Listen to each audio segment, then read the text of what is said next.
Fam, you wouldn't show up to your game unprepared, so why you still wilding out down there? That's why I had to collab with Manscaped. It's all about precision, confidence, and staying ready for whatever's coming your way, if you get what I mean. When you feel clean, you move different.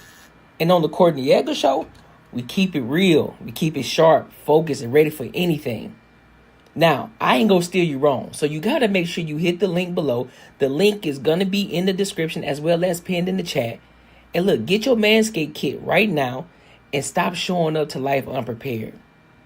Now let's get into it. Welcome to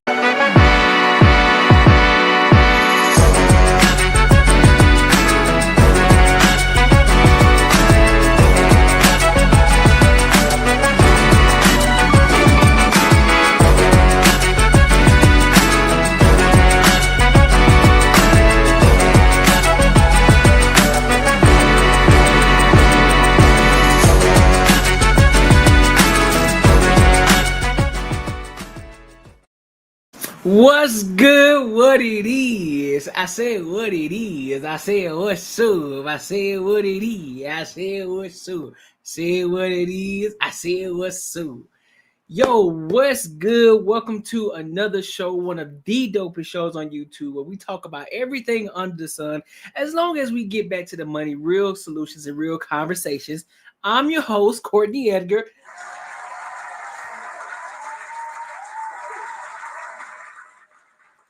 Listen, we got some fire topics for y'all tonight. We got a lot to cover tonight. So look, make sure y'all lock in with your boy, because we about to get with it. We about to get to it. You feel me? But before we do, make sure you like, comment, and subscribe for the algorithm. And make sure you hit the bell notification. And listen, if you want to support the channel, the link is in the description. And I will also pin it in the chat as well. It's not expected, but it's definitely appreciated. So you can hit the cash out, you can do a super chat, whatever you feel and deem necessary. All right. But also make sure you tap into the Patreon too. I will be uploading more videos into the Patreon because that's where we're going to be moving different. YouTube is all conversation. Patreon is where we move different. So you definitely want to tap into the Patreon. So matter of fact, let me go ahead and put all of these links in here right now so that way y'all have something to reference. All right, so give me a second. Give me a quick second. Let me do that right now. So I'm gonna pin. Of course, you gotta pin the Manscaped in there because listen, a lot of y'all fellas out here, y'all slacking out, y'all slacking on your game. So you gotta go ahead and tap into the Manscaped. You gotta tap into the Manscaped, bro. You got to. And I'm gonna pin my Patreon up here as well, so that way you guys already, so that way you can go ahead and tap into it. What we got? Where's that? Where we at? Patreon. Please advise. Please advise. There we go. What up, everybody? What up, Snow? What up, Bull City? What's good with y'all? How y'all feeling? How y'all doing? We locked in tonight, man. We locked in tonight. So there have been a lot of things going on. There have been a lot of things going on. A lot of new things that have been popping off this past couple of weeks.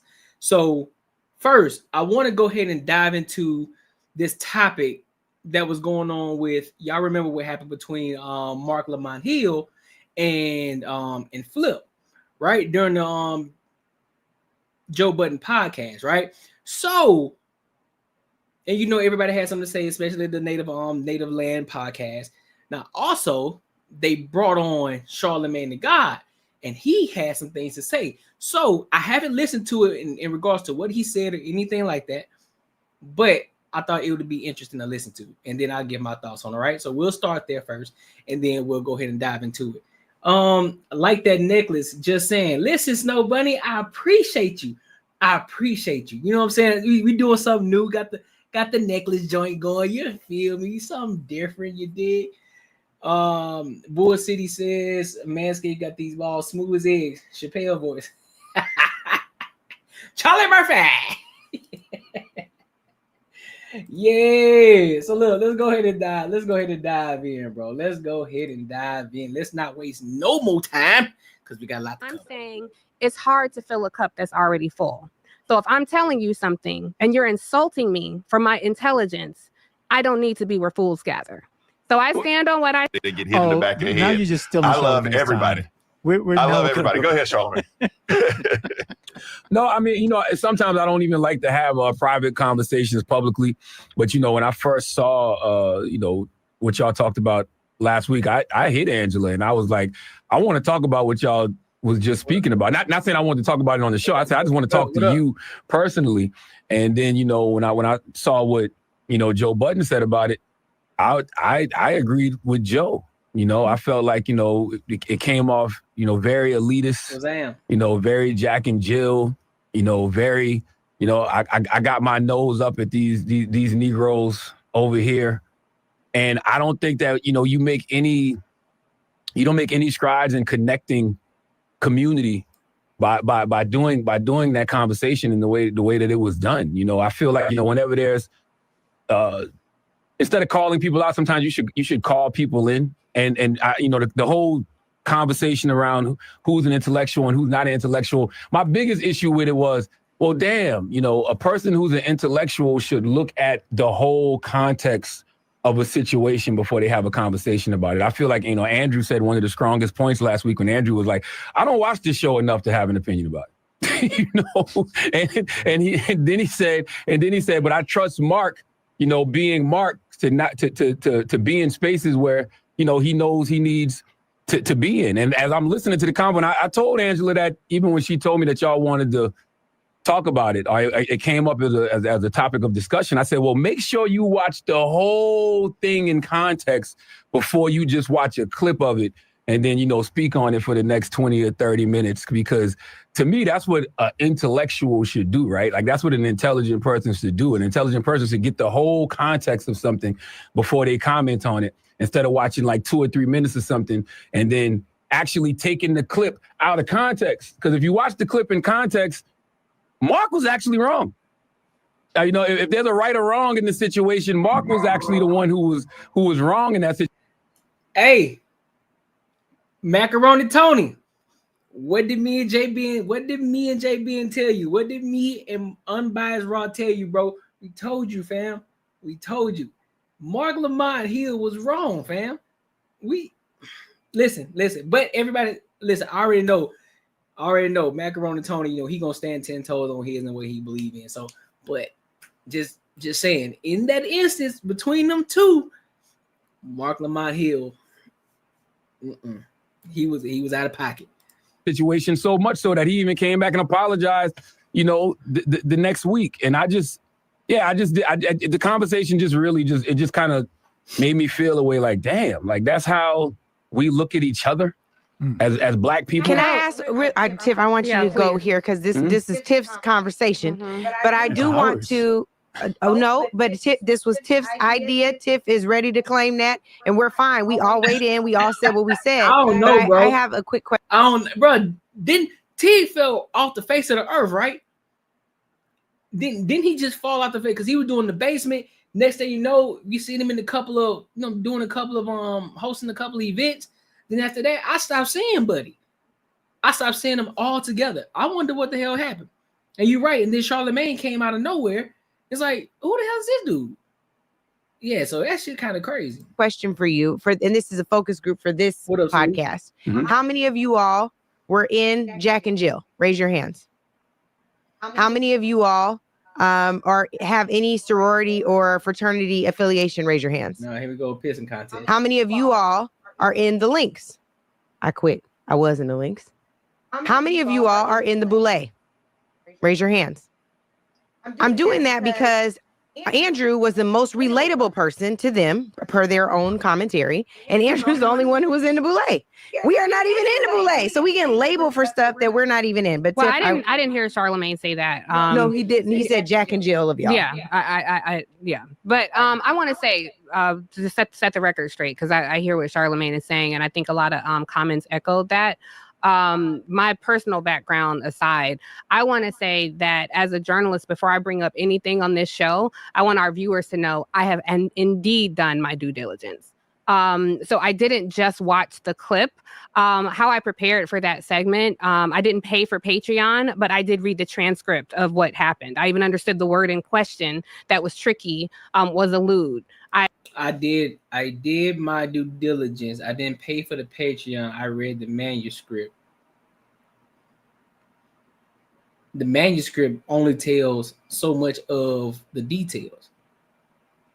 It only tells so much of the details, right? Correct me if I'm wrong.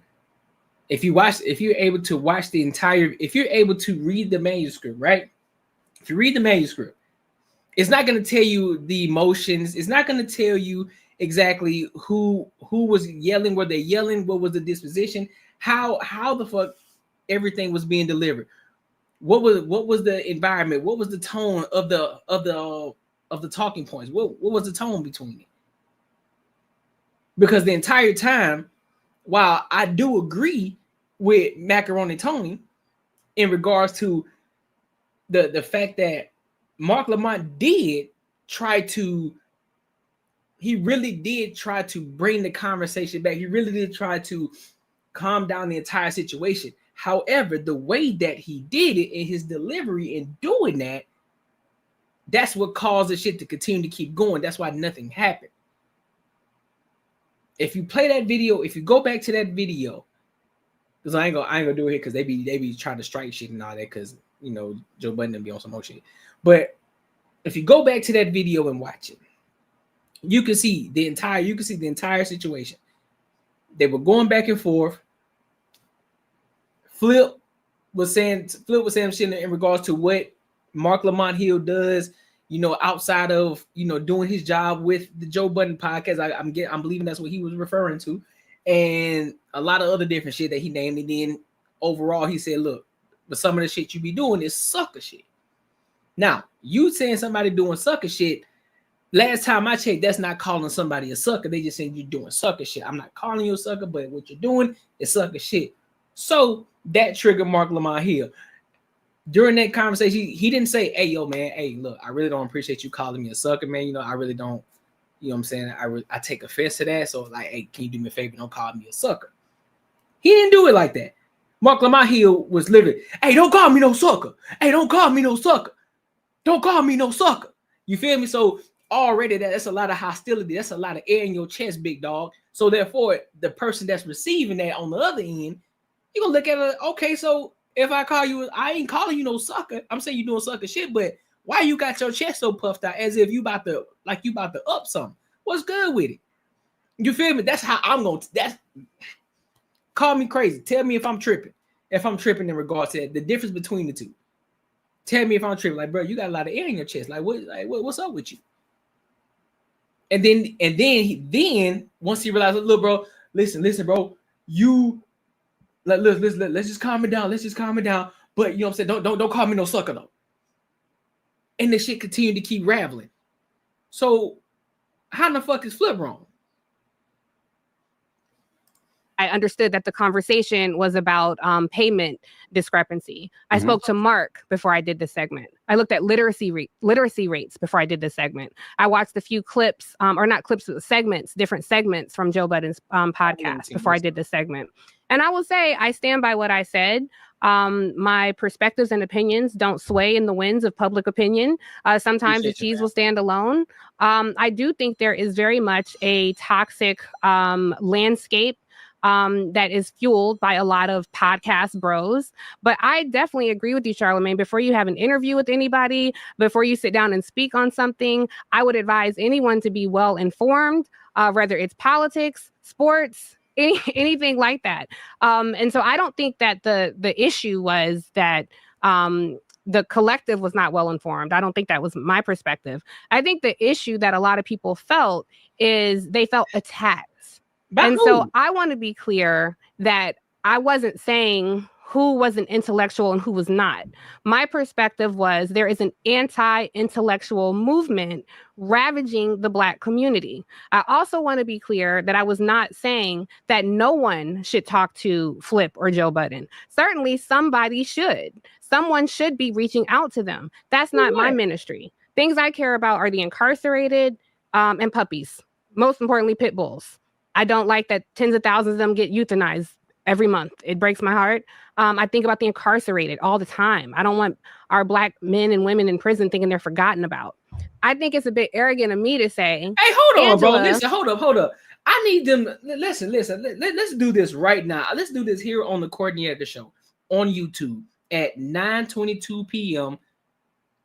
October 25th, 2025 on a Saturday night.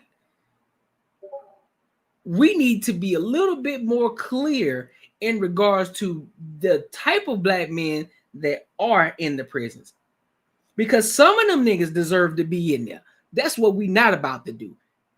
I hope I want to make sure maybe you know, being able to read between the lines, that's what she's referring to. That's what I'm hoping she's referring to. But if you're talking about Black people that deserve to be in there, you know, them real demons that deserve to be in there. Yeah, we ain't talking about them. Leave them niggas in there. But the ones that are wrongfully accused, that do not deserve to be in there, the ones who get football numbers for some shit that they didn't do, for the ones who have little misdemeanor situations and they getting football numbers put on them, yeah, I understand that. But the ones that continue to keep fucking up and the ones that are degenerates to this society, who aren't contributing members to the society at all, who ain't doing nothing but harming everybody, keep them niggas in jail. Please do. I don't give a damn if they Black. Keep them in there. We don't need them on the streets. Please understand that. So I hope that's what she means. I hope that's what she means, because she talking about all Black. Man, listen, Black people aren't a monolith. Understand that and that means good and or bad. So Black people aren't a monolith, because there are a bunch of shitty ass Black people out here, but there are a lot of great Black people out here too. Just like there are a bunch of shitty white people, and there are a bunch of great white people too, and all other races too. So, so I need her to be clear on that. Bakari, Andrew, y'all should be talking to the incarcerated. That's not their ministry. But if Angela feels like, no, those are the people or you, Charlamagne, if you feel like, no, those are the very people I want to be speaking to, then by all means, go do that. I'm saying it's hard to fill a cup that's already full. So if I'm telling you something and you're insulting me for my intelligence, I don't need to be where fools gather. So I stand on what I said. I'm not disrespecting any of them, but I just want to be clear. Our viewers know I never come on this podcast ever without being very well informed and researched and fact checked. And a fact check is not a 30-second Google search before I come on this show. It takes a lot of work to prepare for anything I introduce. And I would hope that we all do that. Well, Tiff, it's interesting. You say you like talking to the incarcerated. Like, who do you think the incarcerated are listening to? Like, the incarcerated are listening to things like the Joe Budden podcast. Like, they're listening to, places like the Breakfast Club. Like, that's who they're actually tuning into. I know, because I go speak at the jails. I was at Rikers Island a couple of weeks ago with Shaka Sinclair. I know when, these brothers from Rikers Island are writing into the Breakfast Club and telling me, like, what they like to listen to, what they like to read. So if you are trying to reach the incarcerated, you got to go where the incarcerated is at. I go directly into the prisons as well through a teaching program and also through a journalism program that I've talked about here. Prison journalism is a project that I support. So I'm not necessarily trying to talk to Joe Budden to talk to the incarcerated. I'm trying to talk directly to the incarcerated. I don't want to air out anybody's business, but I got people in my immediate family who are the incarcerated, which is another thing. I think it's important for people to understand. I am not I don't think that intellect has anything to do with degrees, pedigree, how much money you make. Because I saw a lot of times they all make more money than you. I know a lot of rich fools, and I know a lot of degreed idiots. I've sat across from tables of CEOs who I did not find terribly intelligent. I went to school with a lot of debutantes that I don't find terribly intelligent. It's not a diss to them, but I wouldn't necessarily put them in that category either. I think it's important. I just want people to know.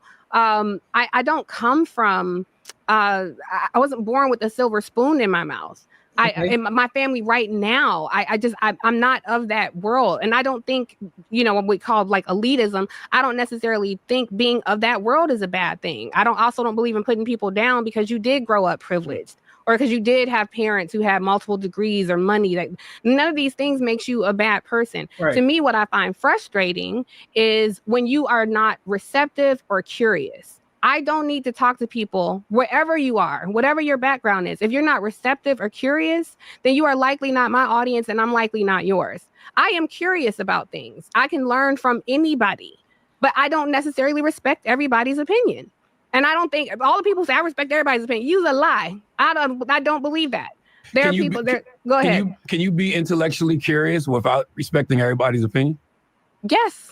You looking at somebody who's intellectually curious without respecting everybody's opinion. Because I consider myself intellectually curious, so I'm the type of person that I'm gonna hear you out. You know, I may not want to hear you again, but I'm gonna at least take the opportunity to listen to you at least one time. And my thing is, again, so with her, she said, "Oh, I go into the prisons." Okay, that's cool, but there's 3 different ways to skin a cat. You can go in there personally, through whatever avenues and programs that you have in order to reach the members in the prison. But then there are also different ways, such as the Joe Budden podcast, who guys write for Joe Budden to talk about certain topics. So what are we talking about here, dog? What are we talking about?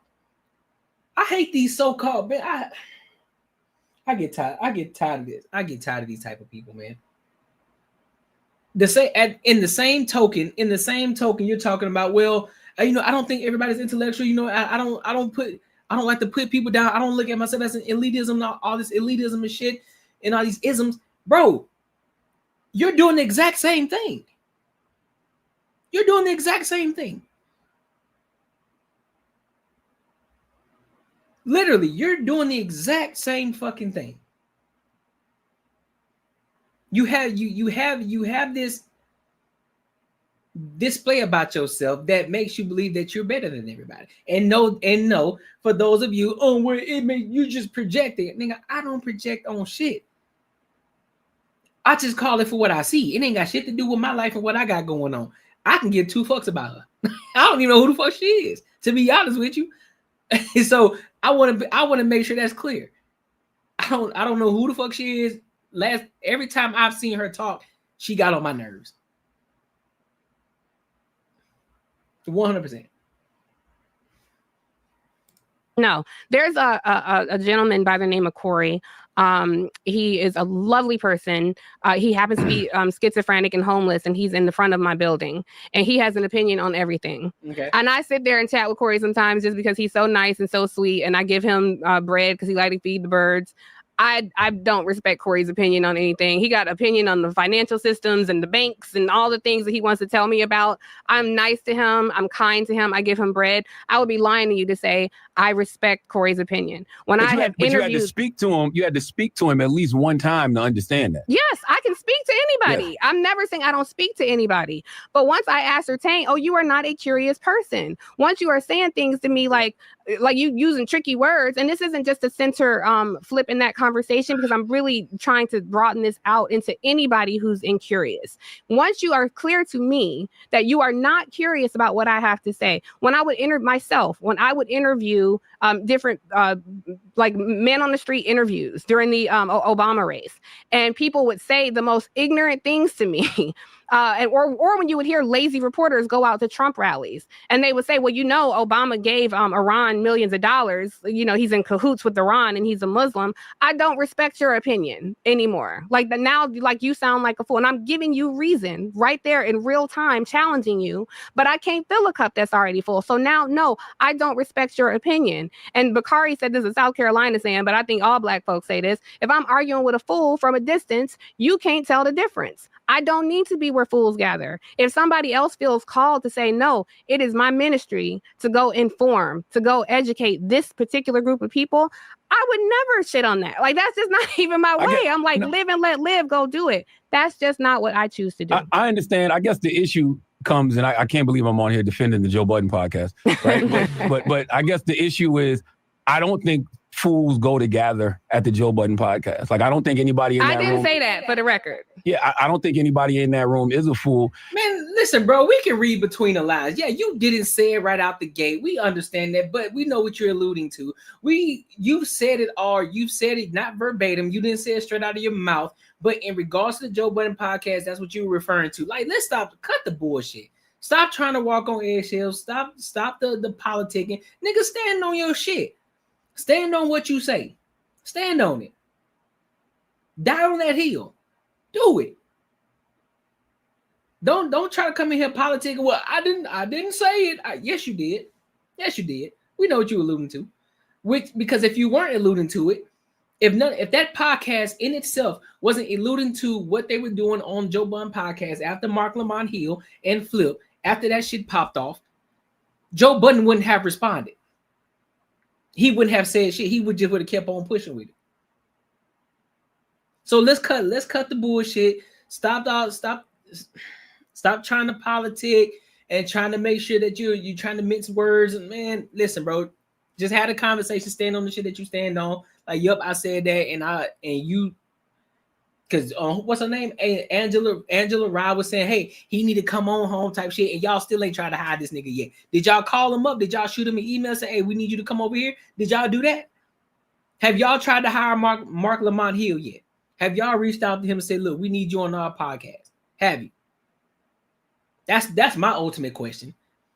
That's what I want to know. Or how about this? Why don't you call Mark Lamont Hill on just like you did Charlamagne the God, and y'all can have that conversation, and y'all can have that, you can talk to him. How about that?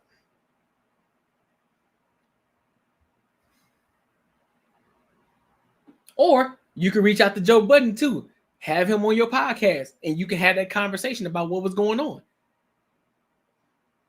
Because you're talking about, because yeah, what you did say earlier about intellectualism, yeah, you did say that in the last one, but that was still in reference to that Joe Budden podcast. But I digress. And I also feel like, we should be happy that people like Mark Lamont Hill want to be on big Black platforms. I think that's the biggest problem I have right now is that, we tend to knock, certain platforms when what we should be doing is infiltrating those platforms. Like, I know everybody likes to, go at Stephen A. Smith. I want to see more Black elected officials, more Black politicians, more Black spiritual leaders, more Black activists, more Black people with something to say about Black issues go on platforms like Stephen A. Smith. Because all the white elected officials are taking advantage of it. Do you know why they're taking advantage of it? Because they're laughing at a fool. That when people because I think that's such an important point. White politicians are going on there because they are elevating him to a position, and they only do this specifically in the Black community. They are elevating him into a position that he did not earn. He is an expert in sports. And so you will have white people all the time pluck an entertainer. Right. Well, whatever he expert in is not politics, is not policy. But and if you're gonna pluck an entertainer, he has an audience. An audience does not equate to intellect or intelligence. You guys, if we can, look, she still talk about intellect or intelligence. You keep alluding to nigga. Do you not understand the word, bruh? Your intellect or intelligence ain't got shit to do with nothing. Let's keep it a buck. What people can you influence? Do you have an influence? Do you have an influence of people? Are you moving people? Can you transform people from one thing to another? Can you do that? Can you move the masses? Are you able to do that? When you speak, do people stop and listen to you? That's what you're not understanding. Y'all get so caught up in this intellect. Oh, I can't talk to a person that's intellectual. That's not intellectual because you're not on my level, because we can't have a real deep conversation. Nobody ain't trying to have a fucking deep conversation with you. Let's keep it a buck. Let's keep it a buck. Because you're trying to be so intellectual, guess what? You then come out very boring. You come out very elitist. Nobody wants to listen to you because you think that you're better than them. Whether you believe it or not, you come off as you're better than them. And again, this is not projection. I'm just telling you what it is. And so when you come onto these podcasts, you try to talk all intellectual instead of, shout out to Anton Daniels, putting the medicine inside the candy, bringing it down and talking to people on their level, while adding entertainment on top of it, then more people ears are gonna be more inclined to listen to you. But you're coming in here with this, oh, I'm better than you, and this is not intellectual. I'm gonna let the fools be with the fools. This is why you won't have an influx of people that ain't gonna follow you. This is why you won't have an influx of people that's gonna follow you. Stephen A. Yes, Stephen A. built his rep and everything about him from Sports, talking sports. But now he's dabbling, and of course, he's doing a little bit of his homework. He's still gonna have to do a little bit more of his homework to talk about politics, because we know that's what he's moving towards. He's transitioning into that. So now he's starting to dip his toe in the water. Now he's starting to get into more politics, because that's what's gonna have to happen. Because now that he has a plethora of people that follow him, that watch him, that want to hear what Stephen A got to say, because he got a whole different demographic of people that he can bring over here to this side, and they can have a conversation about politics rather than sports. And then not only that, those people, now he's tapping into a different type of audience who may have been talking about politics a lot of times, but now he's bringing that over to the sports arena, and now you're bringing all that together, creating this huge, massive influence of people.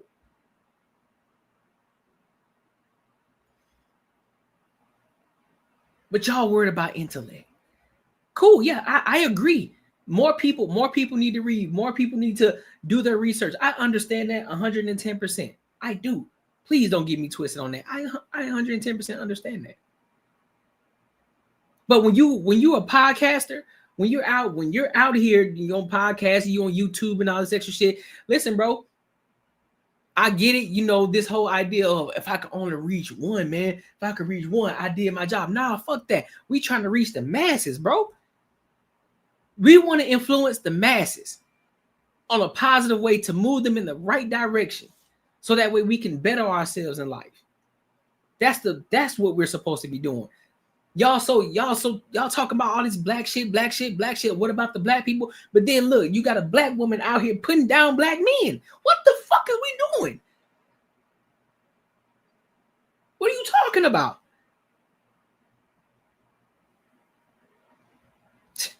Shit's wild to me. I want to hear what you have to say about defending Stephen. Go ahead. Yeah, I'm not saying it does. I'm just saying these black people who have these large audiences, instead of sitting on the sidelines complaining about them having a large audience and who didn't earn what, how about go on that platform and deliver some of that truth or some of that intellect that you have to his audience? Like, even if you sit around and you talk about, you saying about the guy, the person that sits outside of your stoop and they have a lot of misinformation, or you talk about the people that were saying the things about Obama. Those people will continue to have misinformation if somebody doesn't go to them and inform them. But this was the point that you missed. I'm sorry. Let me just respond, please. This is the point that maybe you missed. I'm saying, when I'm trying to inform you, when I'm saying, no, that is actually not true about Obama, and somebody saying, yes, it is, because, okay, you are not curious at that point. You are not receptive. Right. I can't feel your bucket is full. You don't want to hear what I have to say. Number two, I'm not complaining about anyone having a large audience.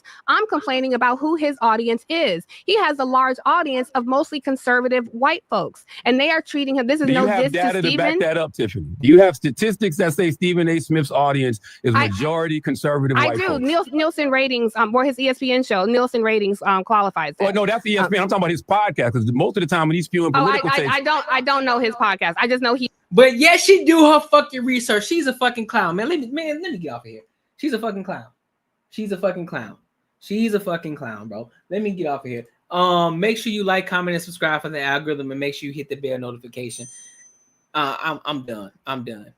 See, those are all the type of. I'm gonna stop talking about it. Fuck it. It is what it is. Let's move on. I got time for this. Goofy ass person. So I want to talk about this next topic, man. This one here I came across on X, and this bulldagger, who is a teacher, got fired. Now, why? We gonna get into that. We gonna get into that. Let's hold on, let me make sure I find the right one first, because I don't just want to find this. Let me see. Give me a second. Let me make sure I get this correct, because I ain't trying to do this. Let me see. Stud. Let's see. Stud. Let's see.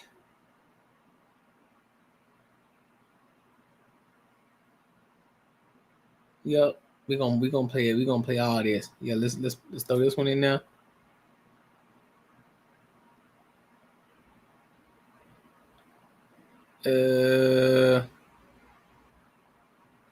Is that it?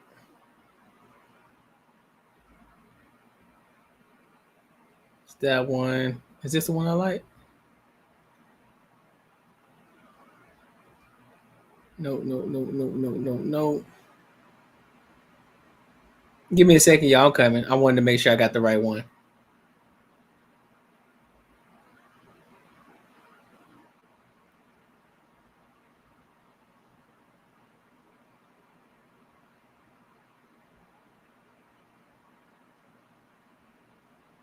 All right, so I bet. I think this is the one. So I'm gonna play this. I'm gonna play her complaining first, and then I'm gonna play the video as to why she got fired. All right, so let's go. It's so sad how sick the world is that you guys automatically mischaracterize me fully. Damn, shorty. Sheesh. Man, I gotta get up out these school kids trying to take me down, man. Then I look so young. Let me run that back. Let me run it back. As you guys may know, I am the substitute that was recently fired from teaching because of my TikTok. It's honestly so sad how sick the world is that you guys automatically mischaracterize me fully. Damn, shorty. Sheesh. Man, I gotta get up out these school kids trying to take me down, man. Then I look so young. I look like one of them. Yeah. We got a new hustle unlocked. I'm a school teacher now. Little brothers. Let's get the day rolling. Who would have ever thought it?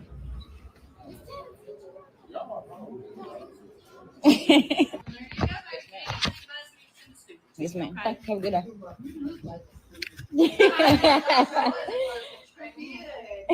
Today was really a breeze. My kids ain't had to do too much, man. I really, to be honest, I let them do whatever they want to do. Yes, I'm that type of teacher.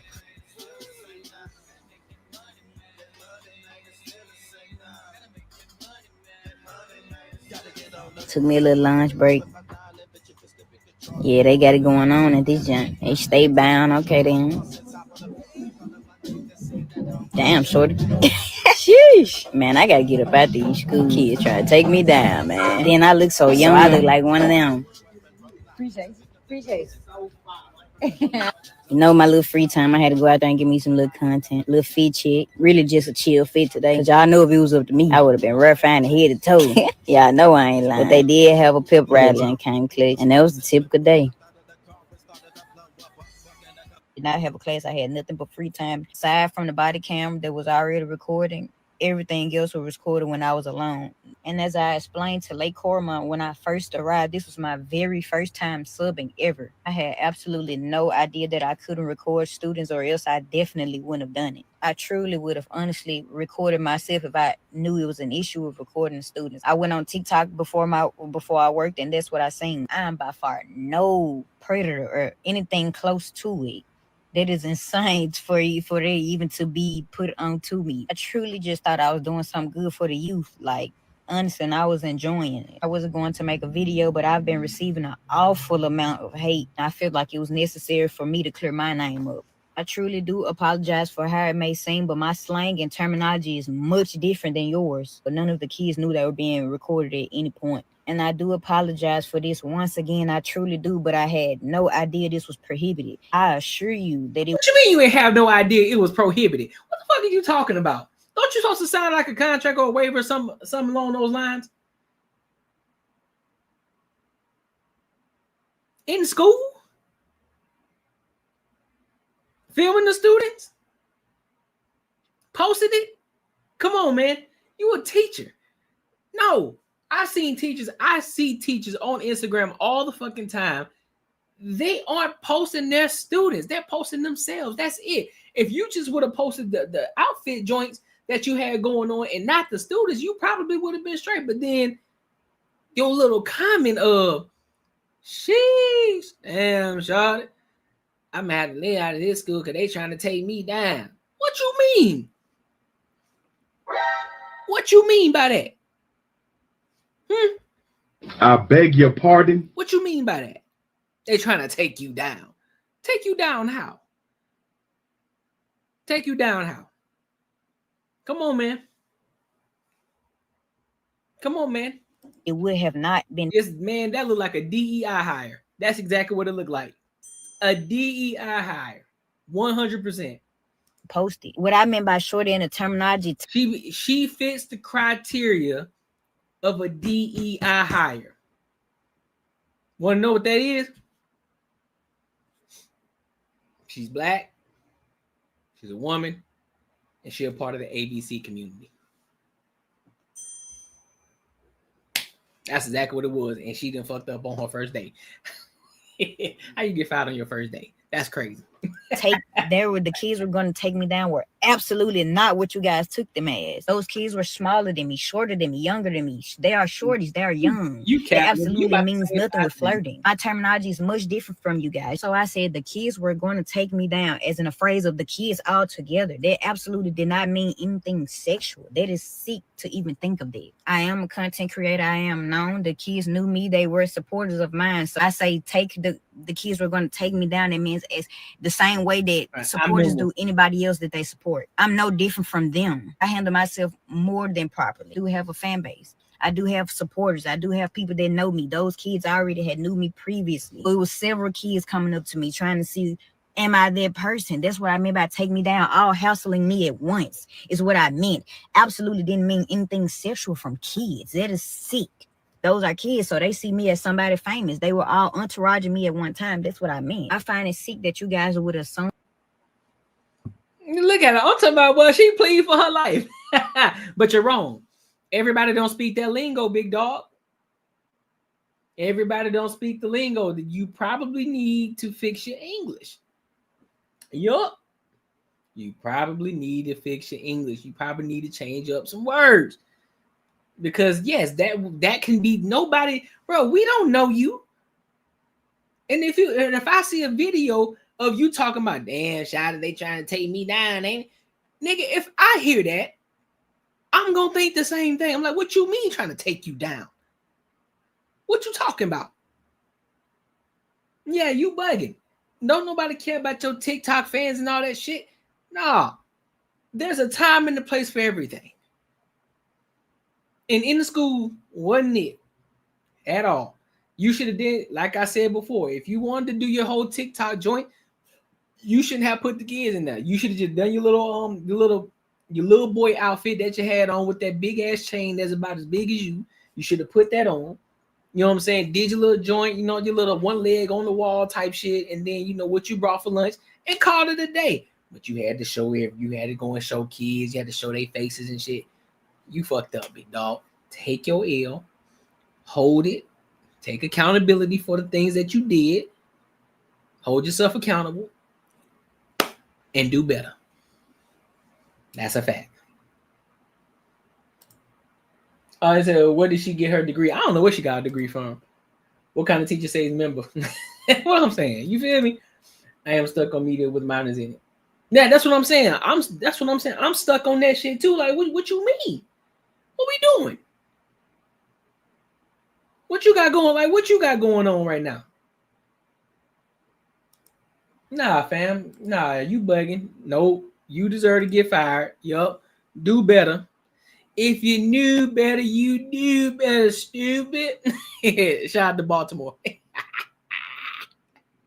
Shout out to Baltimore. Oh, let's see. What do I want to go? Make sure y'all like, comment, and subscribe for the algorithm, and make sure you hit the bell notification. Where do I want to go next? Where do I want to go next? Do I want to touch on? All right. So look, what do y'all think?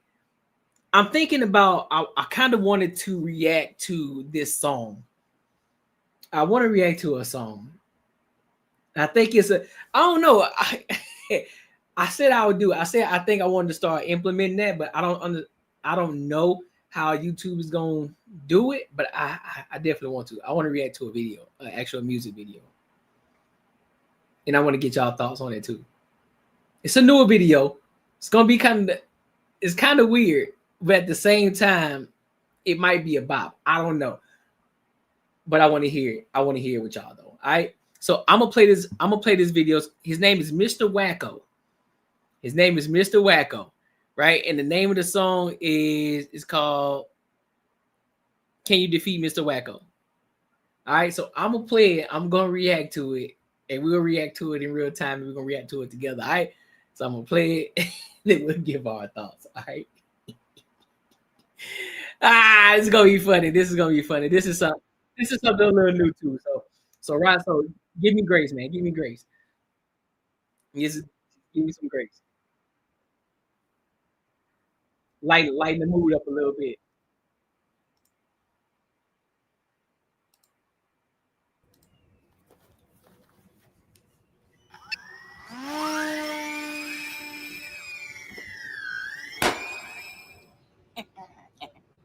That face is crazy though.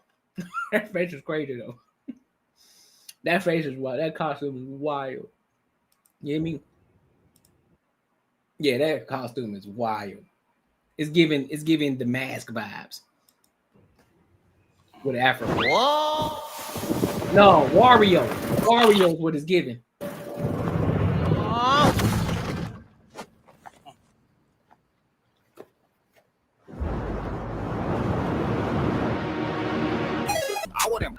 I'm tripping, but this costume got me bugging. The costume got me bugging. Listen though, so far I ain't gonna hold you. The beat rocking though. I gotta be honest with you. The beat is rocking. The beat going. The beat going. I'll be 100 with you. I'll be honest with y'all. The beat rocking to me is rocking. It's just the costume and the video in itself. This shit crazy. It seems like he fell out of the Tyler Creator Camp. Yeah, that's what I'm saying. That's the vibe I'm getting. That's exactly what it's giving. Blame him. Just last week I was labeled unstable. Met this kid with a handheld Nintendo. Took it, broke it, looked straight in his face and said bueno. I know he don't want to tangle. All right.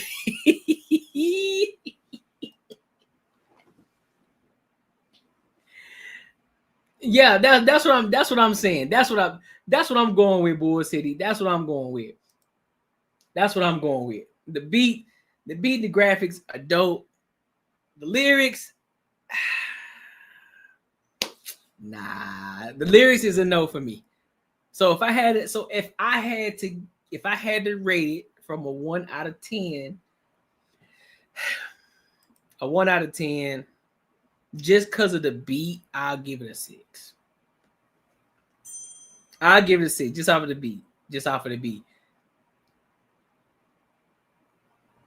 And I think just because of the graphics and the beat in itself, I think it's gonna get a lot of hits. Just off the strength of that, real talk. It's replayable. Put it like that. A lot of the young kids, that's replayable for them. That's a fact. That's 100% fact. So, yeah, man. Yeah. Make sure y'all like, comment, and subscribe for the algorithm, and make sure you hit the bell notification. All right, so let's see. Should I tap over here? Let's see what we got here. All right, so what I'm gonna do. All right, we'll go to Chauncey. We'll go to Chauncey after this. I want to go to this one. Yeah. Let's do this. Let's go to this one. So I don't know if y'all heard about it or not. But out here in Arizona, a lady got ran over, and she got unalived on impact while her kid was injured, and at a Walmart. She got hit by a car coming out of Walmart. So I'm gonna play this video. It's not gonna show anything graphic or anything like that. It's just news, and I'll do my reaction to it. But before I do, let me read some of these comments. Modern rap standards is about 5. Classic rap is a 0. I feel, yeah, for sure. It's a 1 hit wonder. Yep, that's what I'm saying. Unless he come out with something crazy. What up? Yeah, that's what I'm saying. I think it will. I think it might be a hit, but after that, if he don't come out with nothing dope, then it ain't gonna do much. It ain't gonna do much at all. Let's see. Yeah, here we go. All right, so let's go ahead and lock in. Let's go ahead and play this video. Breaking news, a woman was killed and a child hurt after they were hit by a car in a Goodyear parking lot. Yeah, it is a strange and tragic accident here. 12 News journalist Sean Rice, they're live. Estrella Parkway, Appreciate you, like you need to work I-10, good. just something we don't see very often, Sean. Yeah, absolutely, Troy. Good evening to you both. This Goodyear parking lot, as you mentioned, off Estrella Parkway and the Interstate 10 in Goodyear has been shut down for really going on 3 hours at this point after that incredibly tragic scene played out. What Goodyear police have been able to tell us at this point is that a woman did lose her life as an SUV backed into her as the woman who passed away was exiting the grocery area of this Walmart. That car backed into her. She passed away here on scene. In her arms was her 3-year-old child. Thankfully, that child is expected to be okay. But as I mentioned, this entire parking lot remains blocked off as Goodyear police continue their investigation. Let's take you to some Sky 12 video to show. Now look at this. I'm trying to figure something out. So y'all see those barriers? Y'all see those barriers right here? That's right there in front of grocery down here. These barriers, that's supposed to stop cars from hitting you. I'm trying to figure out who hit the lady, who was in the car, who the hell was driving. How do you back up the way that parking lot set up?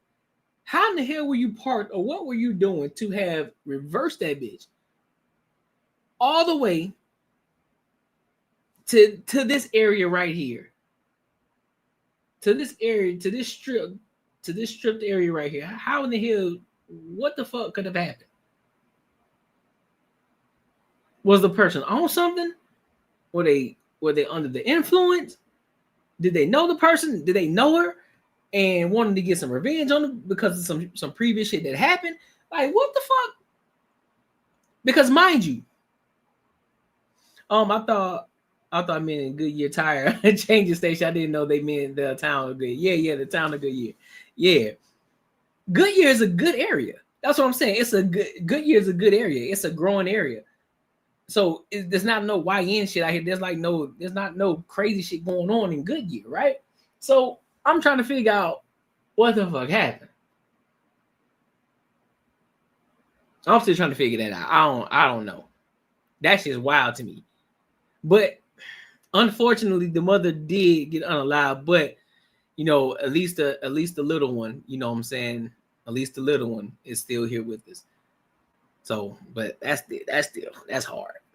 Show you just how large this police presence was. Right around 1:30 this afternoon, you can see a command unit was here on scene. You can also see multiple detectives. But what kind of vehicle though? SUV. That SUV did sustain a lot of damage. Look at that. That's an SUV. It ain't that spaced out. It ain't that spaced out where that SUV can fit through there perfectly. And plus, the way that it's backed up. How? Did she not see her? That's what I'm saying. Did she not see her? I'm like, what the hell transpired? How the hell you get from wherever you came from to there? You supposed to, why are you reversing in the first goddamn place? What you reversing for? And if you are reversing, how fast were you fucking going to be reversing that guy to hit somebody that hard to kill him? What the hell were you doing? It said that 110 temperature, y'all have people. Bro, it ain't even hot no more. It's not even hot. It's not even hot like that no more. We in the 80s now. Yeah, I mean, I guess so. To the back driver's side of it. Goodyear police and several bystanders tell me they witnessed this SUV back into the woman as she was walking out of the Walmart. They say she was run over. She did pass away here on scene. As I mentioned, in her arms was her 3-year-old child. That's crazy. The child was taken to the hospital, but that child is expected to be okay. I did have a chance to speak with one man. He was just arriving here to the Walmart to shop when this collision happened. Take a listen to how he thinks the crash happened and how it all unfolded. He also explains now we asking some real questions here, Bunny. Now we asking some real questions. That's an updated Tahoe. I know it got a backup camera. I know it has a backup camera. So is this somebody that this person knew?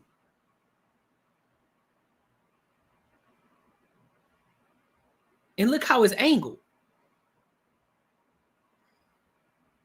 I don't know, bro. I don't know, fam. Driver reacted after it did. Are obviously reversed at a high rate of speed because the tire screeched, and then the impact was just so loud. Like if it would have crashed into another car, like a high-speed collision, I don't know if the lady maybe had a medical emergency that was driving. She got off the car. She was trying to help as well, but as soon as she saw the other lady on the ground, she was just in a state of shock. Yeah, she was crying. She didn't know what to do. So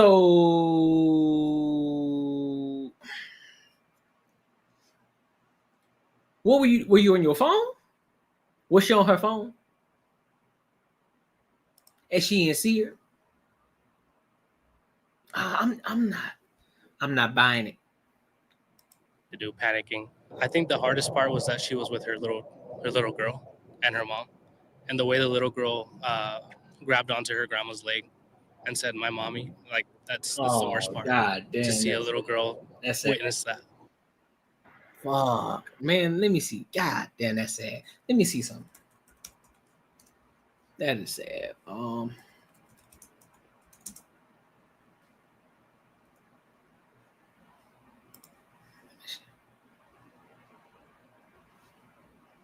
they don't want to show no faces.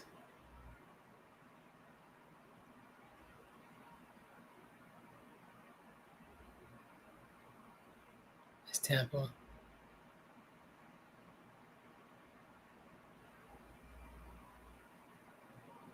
That her?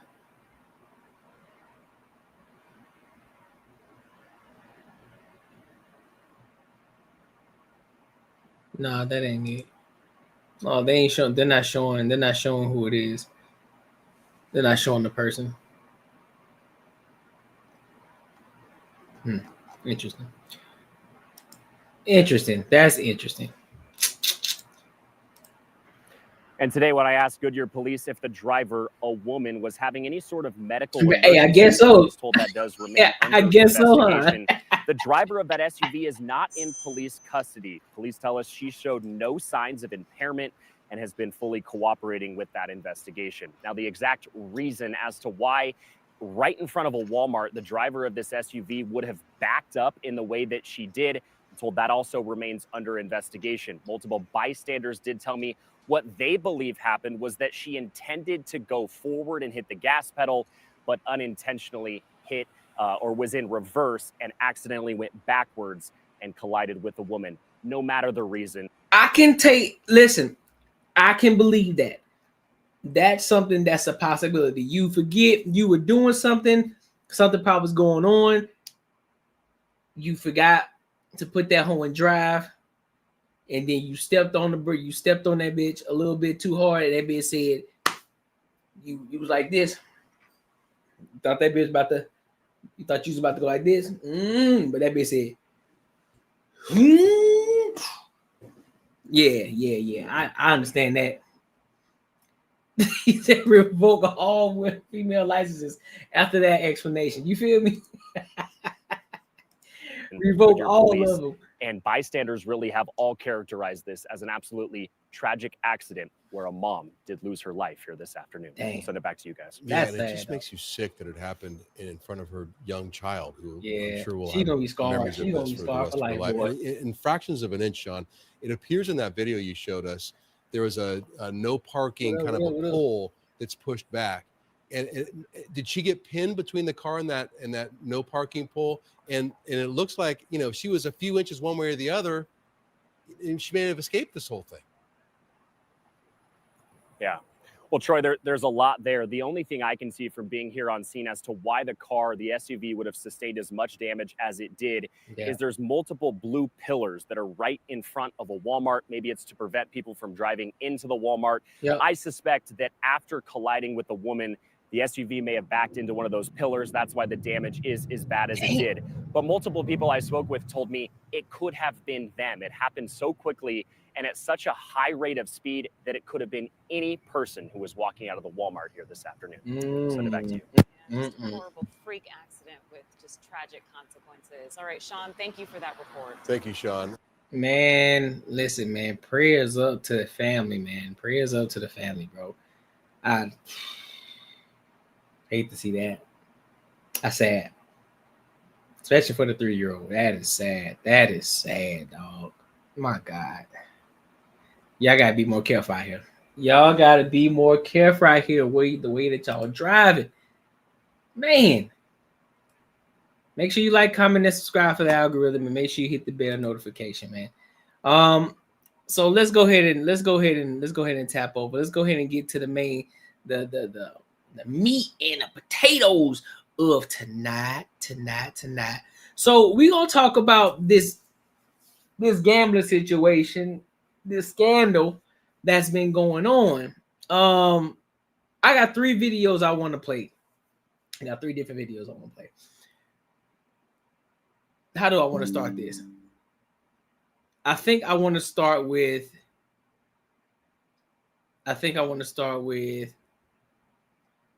Let's start with Uncle Shay Shay, and then we'll go to Gilbert Arenas, and then we'll go to this other video that I wanted to play that kind of shines light on this situation. All right. So make sure y'all like, comment, and subscribe for the algorithm, and make sure you hit the bell. So let's rock out. He was sensational. 3-time Mr. Basketball, All-State, so we get that. And so I feel bad for Chauncey. And I hope this is what they suggest. But my thing is, and I hope this is just, but Damon Jones, everybody knows what LeBron goes through to try to make sure he has no stain. Because what did they put in the paper? They put LeBron James. Of course they did. This man has done everything he possibly could to keep his nose clean. Yeah. To make sure he doesn't have the people. Look, Maverick, he grew up with. Rich, he met at a very young age. Randy, he grew up with. So he insulated himself. LeBron don't have a whole lot of close friends. You see him, you're going to always see Randy. Randy's his chief of staff. Mm-hmm. Rich is his agent, obviously. Maverick handles all the other business inquiries. You put this man on the spot because it's a legend that you sold information that LeBron is not going to play before it became public knowledge. And they say they have a text message or something between the two. I just hate. And obviously the funny thing about that, LeBron doesn't know. I mean, them exchanging messages, him letting them know. That's like me texting you, hey, we finna play the Raiders, but I'm not playing. Like that's no harm, no foul on LeBron's part because he had no idea what's going on. Exactly. Yeah. So, but the one thing, and what I was talking about them dealing with the mafia, understanding these people have no regard for life. No. Once you in business with them, that means you got the always. Once they got them hooks in you, I need all the answers. I need who's playing, who's coming out, what's the score line gonna be, and what happened when you get it wrong. What happened when you mess up? What happened when you place a bet or you give them certain information and it doesn't come out the way it should and they lose money? Well, all of a sudden you say he's not gonna play, then all of a sudden he plays. He'll game time and he end up playing. Hold on. What about this? Once you in with them like that, what about what? I don't want to do this no more. Yep. I don't want. I don't want to do it no more.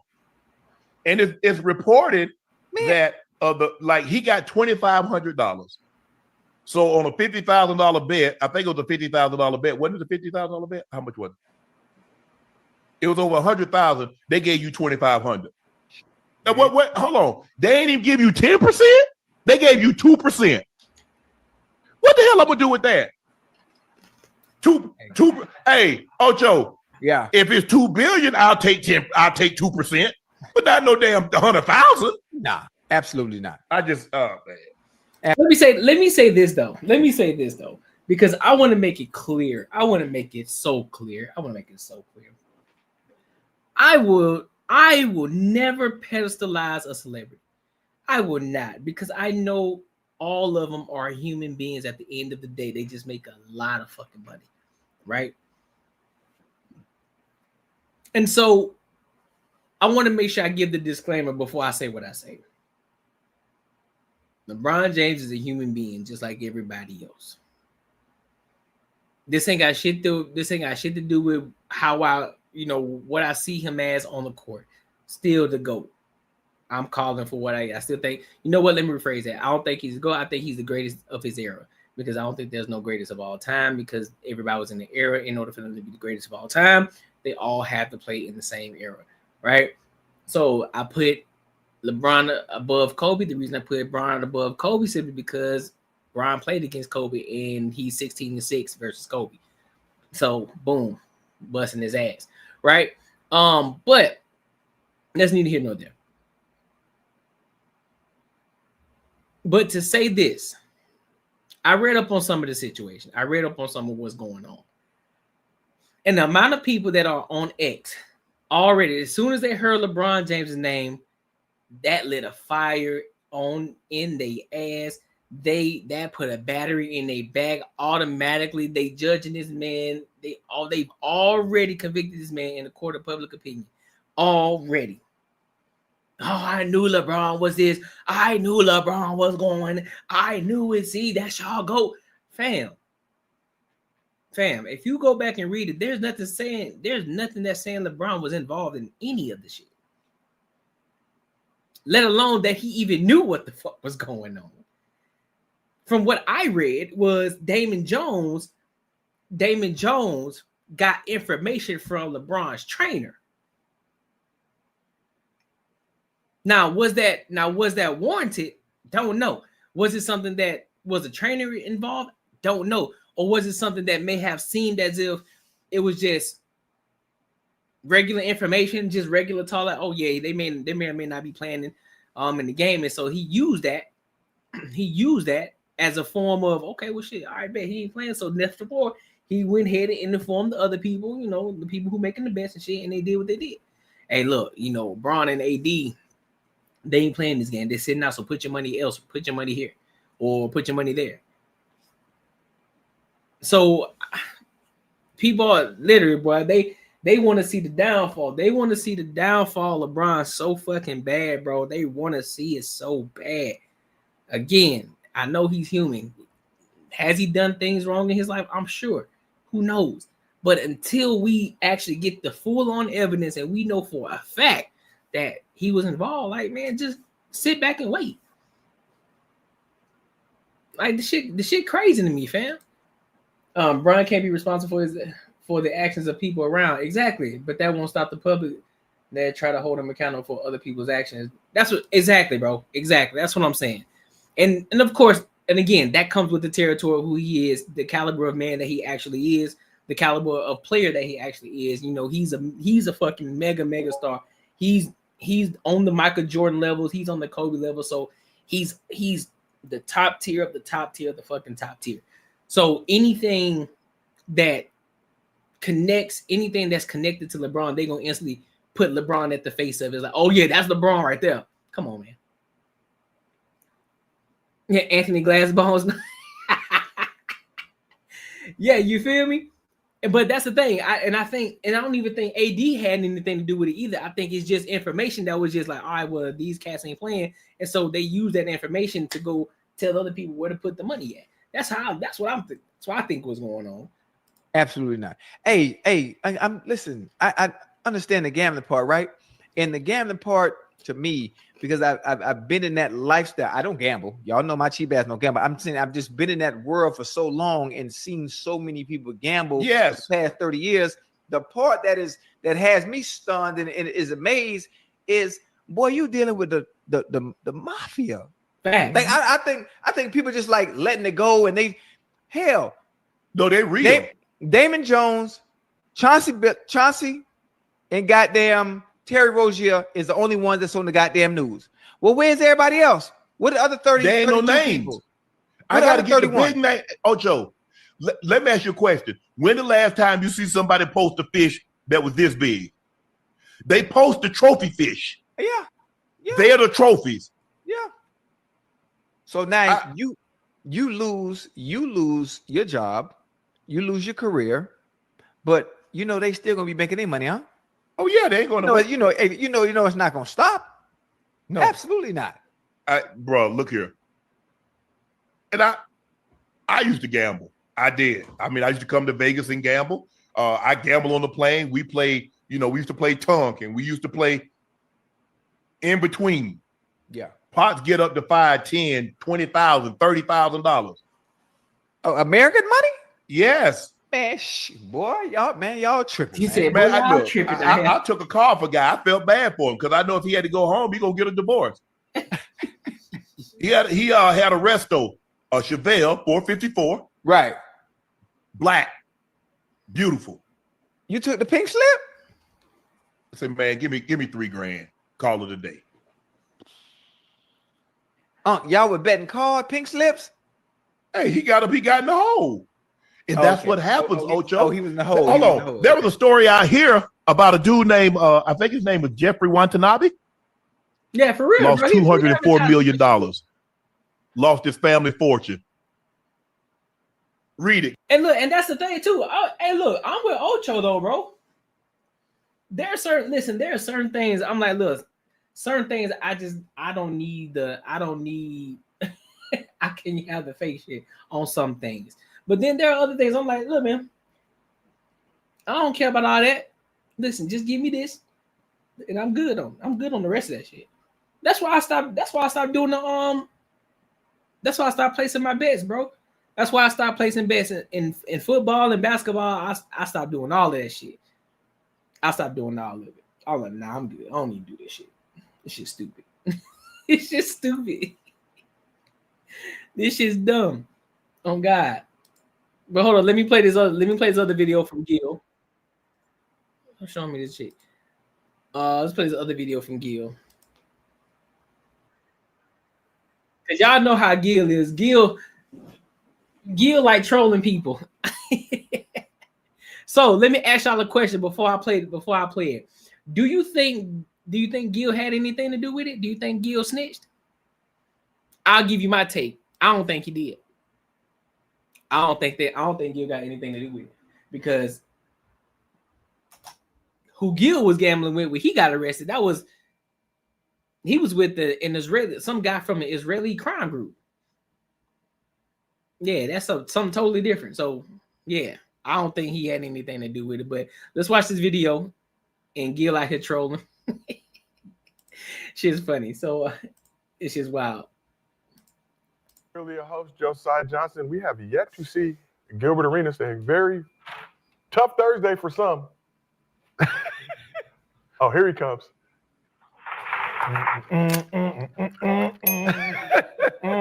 This man crazy. Hey, how y'all doing, baby? What's up, big dog? Info. Info.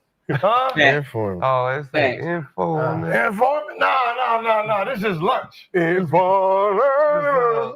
Just got back. You got a Big Mac in there? See, I'm the sixth man. Hiding in the shadows. How y'all doing, man? What's in oh, this is my lunch, man. I ain't get to eat it over there, man. I was talking too much. Wait, what is that? I got information on the new case. What's that, a Danish? Oh, yeah, got my little Danish. Hey, man, look, I ain't gonna lie, they treat you good over there. The first 48, you come back. At noon, they give you coffee in there? Give you coffee in there? He did all that for a Danish. Right? No, I got Brother Jones. Okay. With 2 pieces of shit. Ain't playing no game around here. My bad. The show must go on. Listen, the Blazers was to go win anyway. The last thing they needed was their coach. We said 5-2 years ago. Well, that's crazy. But these niggas is wild. They could have saved some money. Ladies and gentlemen, blessed to have our freedom here in Gil's Arena, presented by Underdog. Info on the other side. Huh? It say info. What is it? Information. Yeah, Swaggy P. Got a lot of information. All right. Info.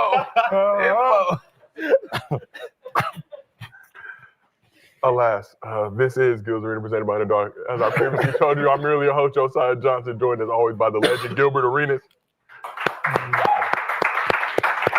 Next to Gil, bringing his championship experience to the arena. NBA champion of the world, Swaggy P, Nick Young. I like that. I like the other sound effects. When I don't want the. Now look at the other one, please. There you go. Hey, Swag, I woke up this morning, did not know if you might be making that noise today. Blessed to see you here on the couch. Did not know.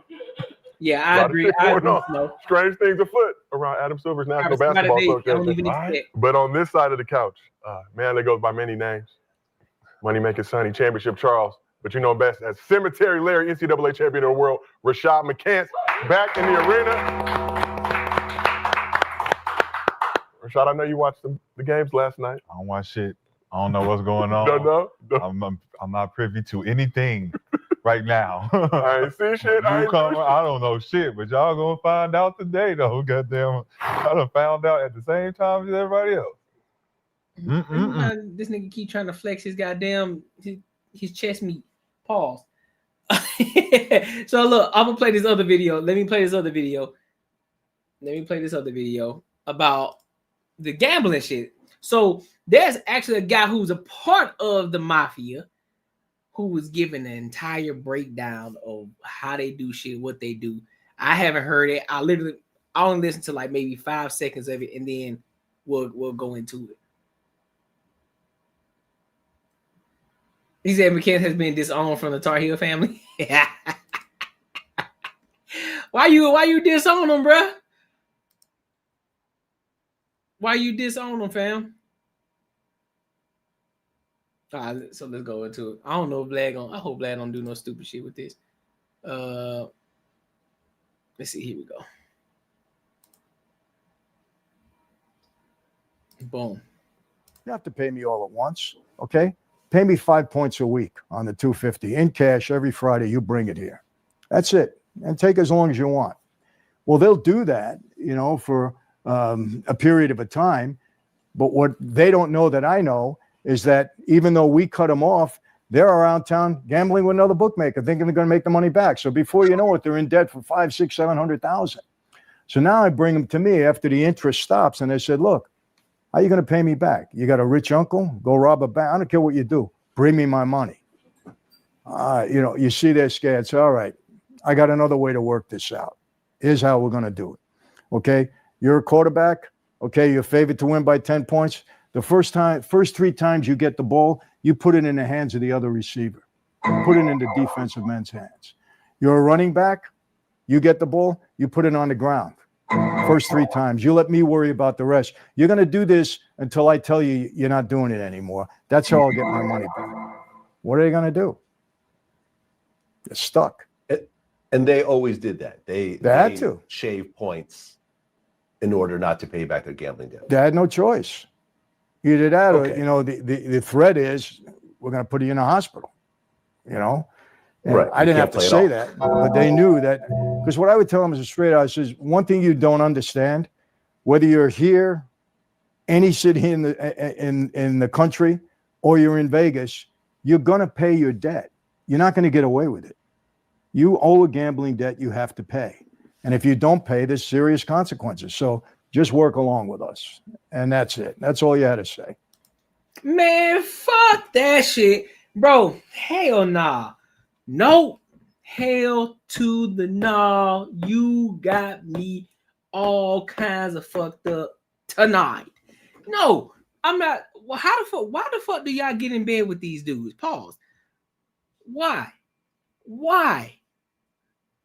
Is gambling that much of an addiction to you, bro, that you just gotta play the game of the rush that you get to put some money in the machine or play poker or play fuck craps or whatever fuck you playing, to just the thrill of fucking winning and losing, you of the unknown of, damn, bro, if I play, nigga, I can throw down. If I throw down the band, nigga, I can got to re-up for 5. Then you take your money from loan sharks basically to go gamble. That ain't a guarantee that you're gonna get some money back. So now you don't put yourself in the fucked up position, the compromising position. Cause now it's either gonna try to go gamble this shit again and pray to God that you hit big, or now you gotta jeopardize your fucking career and you gotta go out here and throw the fucking game. Just like he said, Well, here's how we can fix that. You take the ball and you first 3 possessions. You throw 3 interceptions. I beg your pardon. Or when you hit the lane, you got to make a fumble. That's how you can pay us back. By jeopardizing your fucking career. Or for basketball's sake, shout out to Terry Rozier. You go out there, bitch. I need you to make at least 2 turnovers. Give the ball to the other team. 2 turnovers. When you go out there, I need you to shoot an air ball. Or I need you to score. You typically score 20 points. I need you to score 15 tonight. What? I need your field goal percentage to be below 30. Below 30%. What? That shot that you normally hit, I need you to miss that a few times. Huh? I need you to miss a wild layup. You know that tween cross that you always do? I need you to turn it. I need that to bounce off your leg somehow and go out of bounds or go into the other team's hand. I need you to figure it out. Man, you lying to me. I don't understand that. Yeah, that's what I'm thinking. That's what I'm thinking, D'Angelo. It's just an extension of their competitiveness. But hey, man, they better find another outlet. Man, find another outlet, bro, because that shit can lead to dangerous waters. As we can fucking see. As we can see. And I'm pretty sure more shit is gonna come out of more players doing it. This ain't the end. Now, the question is, what does that mean? All right.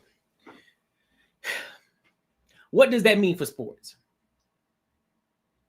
Do y'all think that it's going to hinder anything in the sports world? Or is it too big? Or is it already too big and too deep to the point where it can't just be it can't be touched? They're just gonna find different ways around it. They're just gonna find different ways around it now on how to do it. Because you got, again, Chauncey Billups, he just a small portion of it. I'm 100% sure that there are even owners that are part of the shit. Owners that are doing it. So, because y'all remember the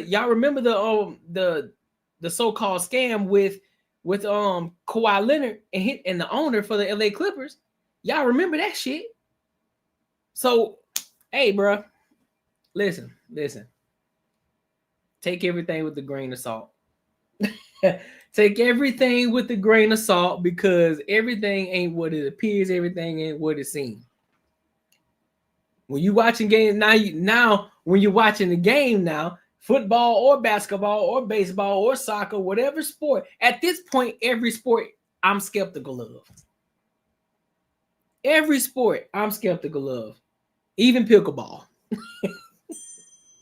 Every sport I'm skeptical of now, because you can make money. You can make bets off of it, and you can make bread off of it. It sounds so easy to do, but at the same time, it can be detrimental. Absolutely not.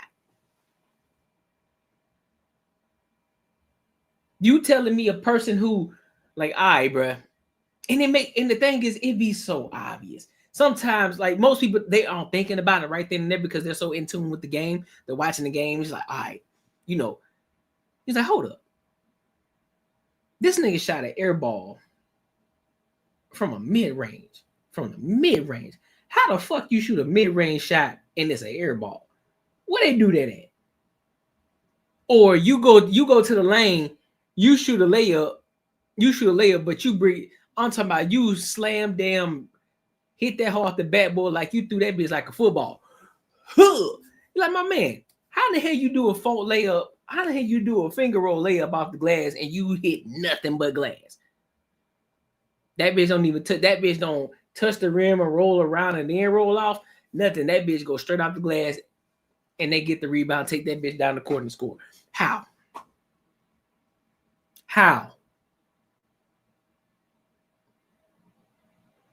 Let's see.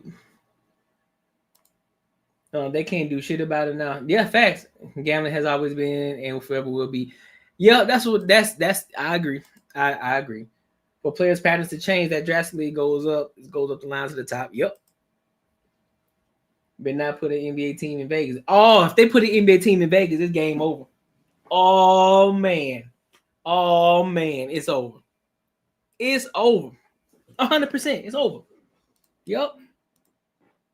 I know Pete Rose is rolling over in his grave. He bet on himself to win and got banned for life.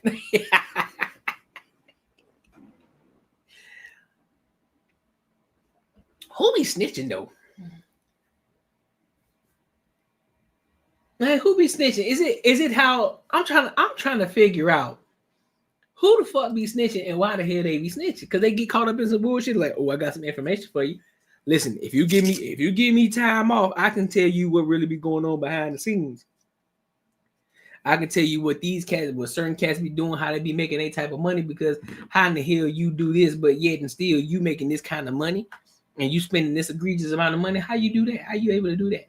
When your career salary is only this much, how you able to do that? Nah, fam, I'm good. I'll play the safe game. I'll invest my money in stocks. I'd rather invest my money in real estate. I'd rather do that. 100%. 100%.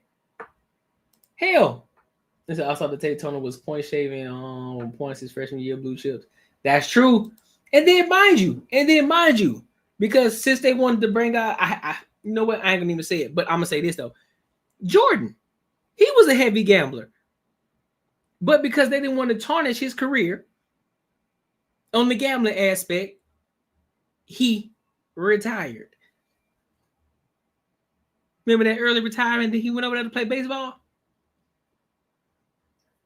They don't want to talk about that though, but that's what that was about. And now, oh my God, y'all, maybe I'm late. Maybe I'm late to the party. Maybe, because of the situation of him retiring, because he wanted to play baseball, right? Maybe that gambling addiction was the reason Papa Smurf got, because of the mafia.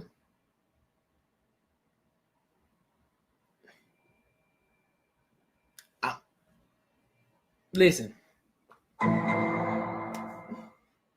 I'm just saying. Could it be? I'm just going just roll with me on this. Could it be because we all know Jordan to be a gambler, very competitive nature, right? How he was playing fucking what he was doing? He was playing quarters to the wall with one of the guys who work at the goddamn arena in the locker room, and then the white dude was doing playing quarter to the wall, and then Jordan wanted to keep playing it then until Jordan won, and then after that, boom, took old buddy's money. And then because his competitive nature led him to a lot of gambling debt, which put him in the bind, which then led to that bind being his father, which led to the fact that, you the face of the NBA right now, so we can't tarnish your career. We can't tarnish your name. So therefore, we got to say that you're retiring, that you want to focus on your first true love, which was baseball. So you say, until things die down, to get the heat off your back, till the streets are clear. I could be wrong. Just a thought. You know what I'm saying? Them dots started connecting. I'm just saying. After what old buddy just said, yeah, it makes sense. Yep, they got knocked off on 140 outside of Wilmington. Yep, that's what I'm saying. They said they hurt people. They find ways. They said they one way or the other, they gonna get their money. They gonna get their money. So, yikes. All speculative. Exactly. Just saying. Nothing that I'm not speaking on that as factual. I'm just saying. Matter of fact, let me play this video too, because this shit. Just look at this. You telling me I-40? Look at this. Just watch this with me. Just watch this with me. Look at this shit.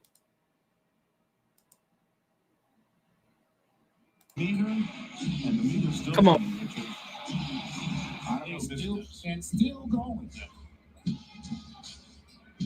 Come on, fam.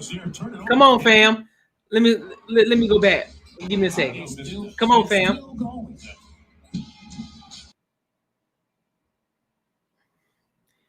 In what word you gonna actually make that pass? Look how far that pass is, and look how close he is in that passing lane. That's an easy steal anyway. So who finna make that fucking pass in real life? If ain't shit, if you ain't got no strings being pulled on the back end. Come on, fam. Rozier turned it over again, having a tough night. And Rozier off the DHO. Come on, man. In what world? Look at this. Any point guard with eyesight knows well in hell to make that pass. Let me go back. Let me go back right here real quick. You go to the lane, right? Collapse the defense, right? Boom. Mitchell commits. That's an easy just jump, boom, straight to the wingman for a 3. But what he do, this nigga did a parkour 360 in the fucking air to try to pass the ball. Sir, what? Look at this shit. DHO. And he turned it over. Turn it up. But you don't want to play with your shoes. See what I'm saying? Come on, dog. You don't like playing in Miami? Better do a lock down to 3. They got to get busy. Rozier with a 9-1-1 comes up short. But on Merrill. Rozier, a contested 3 is short. The ultimate teammates and sacrifice so much. Rozier on the show and go. That all year. Empty corner 2-man game. Rozier with a 3. Anderson with a rebound. Rozier relocates for another try. Well, that was. He has like 3 air balls. Man, going on, bro.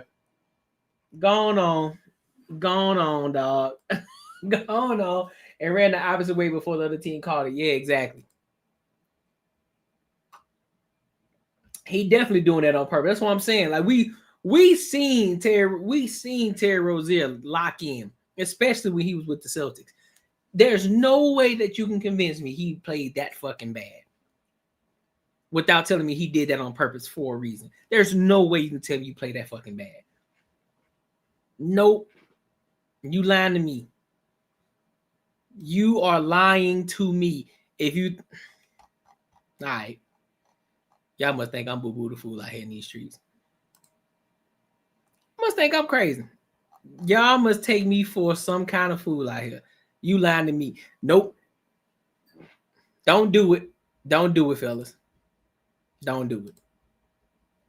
But make sure you like, comment, subscribe for the algorithm, and make sure you hit the bell notification, dog. So I want to go to, let's talk about the police and scribbles. Yeah, I said it. Scribbles. Talk about, yeah, I love the scribbles. Yeah, I love scribbles. You know what I'm saying? In 2 Chainz voice. 2 Chainz. Man calls police over strippers who refuse to leave the house. So, as I say, listen. Hey, I guess so. They made him an offer he couldn't refuse. I guess so. It must have been something. They had to. It had to be something, dog. It had to be something. It had to be something. It made him an offer he couldn't refuse. So look, let me ask y'all a question. When you think of, I'm just gonna read something, and y'all tell me what do y'all picture in y'all mind. I'm gonna give y'all a second to answer. Officers responded to a call of a verbal disturbance outside a residence. And the title goes, man calls police over strippers who refuse to leave his house. Strippers, plural, 2 strippers. So let me ask y'all a question. What do y'all think those strippers look like? I just want to know. Excuse me. I just want to see where y'all head at. I just want to see where y'all head at tonight. I'll give y'all a second. I'll give y'all a second to answer. I just want to see where y'all head at. I'm curious.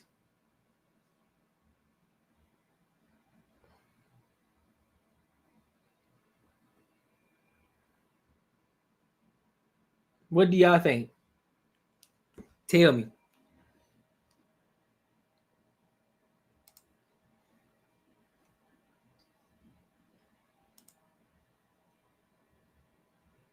All right, while we wait, I'll go ahead and play it.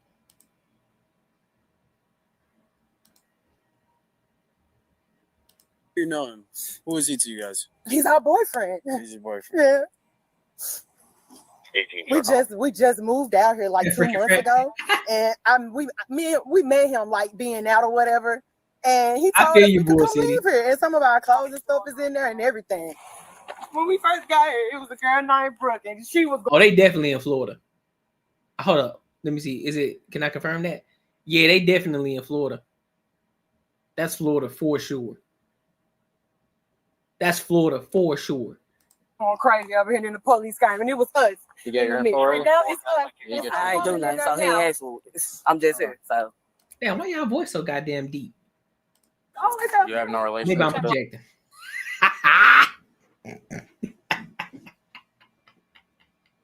No, Diddy wasn't there, bro. He's supposed to be our boyfriend, but you know. You're both your boyfriend? She had more dealings, so. Okay. We were All right. It was So a girl named I need your information. I'm not involved, so. You just say he's your boyfriend. No, I did not. I said he's involved with her. No. She talked to the officer. I haven't said a word. Hold on. Oh, I'm sorry. He's supposed to be our boyfriend, but you know. He's supposed to be our boyfriend, so you did say that, goofy ass girl. You're both your boyfriend? She had more dealings, so. Okay. All right. It was So a girl named I need your information. I'm not involved, so. You just You're not involved, but you say he's supposed to be our boyfriend. So what the fuck are you? See, look at you. Don't even know what the fuck you saying. You just talking. say he's your boyfriend. No, I did not. I said he's involved with her. No. She talked to the officer. I haven't said a word. Oh, I'm sorry. I thought you said our boyfriend. No. I didn't know what was going on. No, I'm trying to figure it. Hey. Here for myself in Foxtrot 23 at Harrison in the stands, 17 and up. That's your boyfriend? Yes. He knows it. Okay. Who are they to you? Nothing. Nothing to them. I got it one time and they won't stop their by. I told them my cousin's dying. Don't come around here. I got my family coming. I said I got my family coming. Stay away from here. I got my cousins dying right now in the hospital. My mom and dad are coming. They're 90 years old. And my sisters are coming. Go away. They're like, no. They're jealous to have my girlfriend there. Right? I have nothing to do with them whatsoever. They don't live here. They never lived here. They've never stayed right here. Right, straight dry snitching.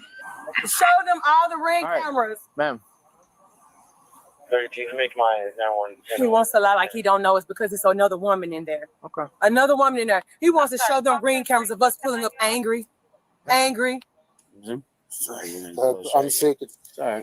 Shit, I mean, they're begging, throwing the cooking to my door. Then she did that to my truck right there. I have a question. Have you ever seen them before in your life? One time. They came by here after the club. For what? To hang out, to try to flirt with me, try to get money from me. And I said, no. They're just strippers. Stop lying, nigga. You was trying to get some box.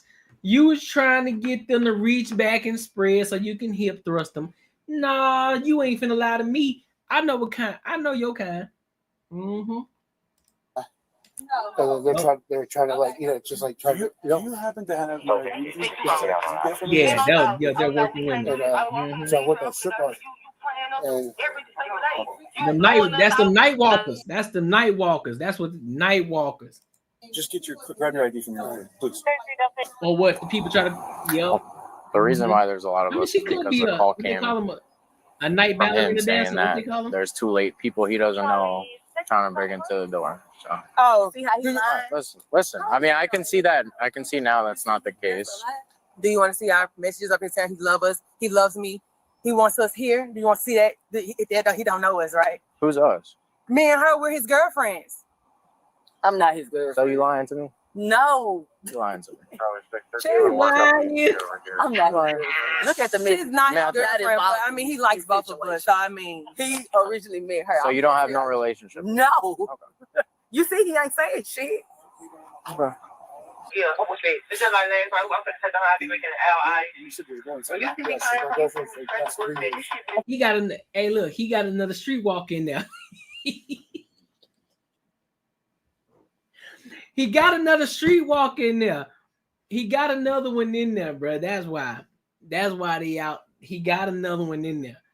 Another street walker, not just no random chick. He got another street walker in there. This is something he do on the regular. I get it. He frequents. If they are strippers, he frequents that strip club often. They probably know this nigga by name.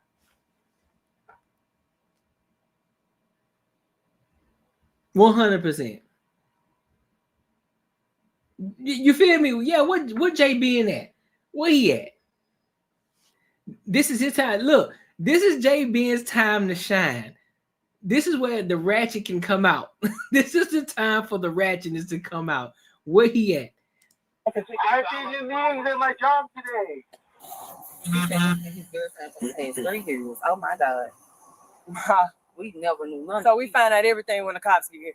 Okay. Type shit. I'm figuring out how to record this. I've been busy. So what's the misunderstanding here? The misunderstanding is we had all these big hoopla on we can come back. Oh, there you go. Exactly. And we've been back. We need a run. It's your time to shine. You can't hold what the This is crazy. But can he say he's showing footage, but he lied and said people was breaking in his house that he didn't know. Oh, You well, clearly we'll know see the footage now and go from there. You're right. So why she be coming trying to insert herself and shit? The same way she running up to the car every time. Yeah, talk like this in front of my house like this. What's your That's too much of a show. Okay, so you should have invited us in like sisters. It's cool. You are such a liar. Don't stop. Don't start that. And she been calm for stepping outside like she involved. You have no involvement in it. But don't talk to him right now. I'm talking about that other girl. You see she keep coming outside? They wouldn't leave. I got the phone with you guys. My girlfriend was calling you guys, and they kept on throwing that coconut against me. I'm gonna make sure you come outside, ho. I'm gonna make sure you get up out your butt too.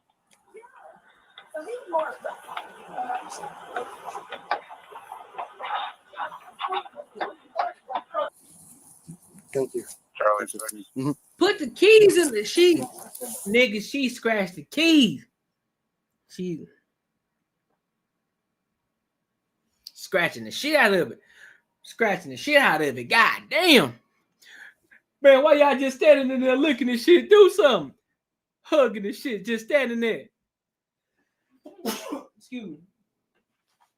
Girl, you supposed to be 1,000 feet away from my house. What you doing over here? What it look like, nigga? You can't quit me. I'm pregnant with your baby. That ain't my baby. That's my baby right there. Oh, man. You keep my shit. Bitch, you keep my... I got your bitch right here. Yeah, nigga, yeah.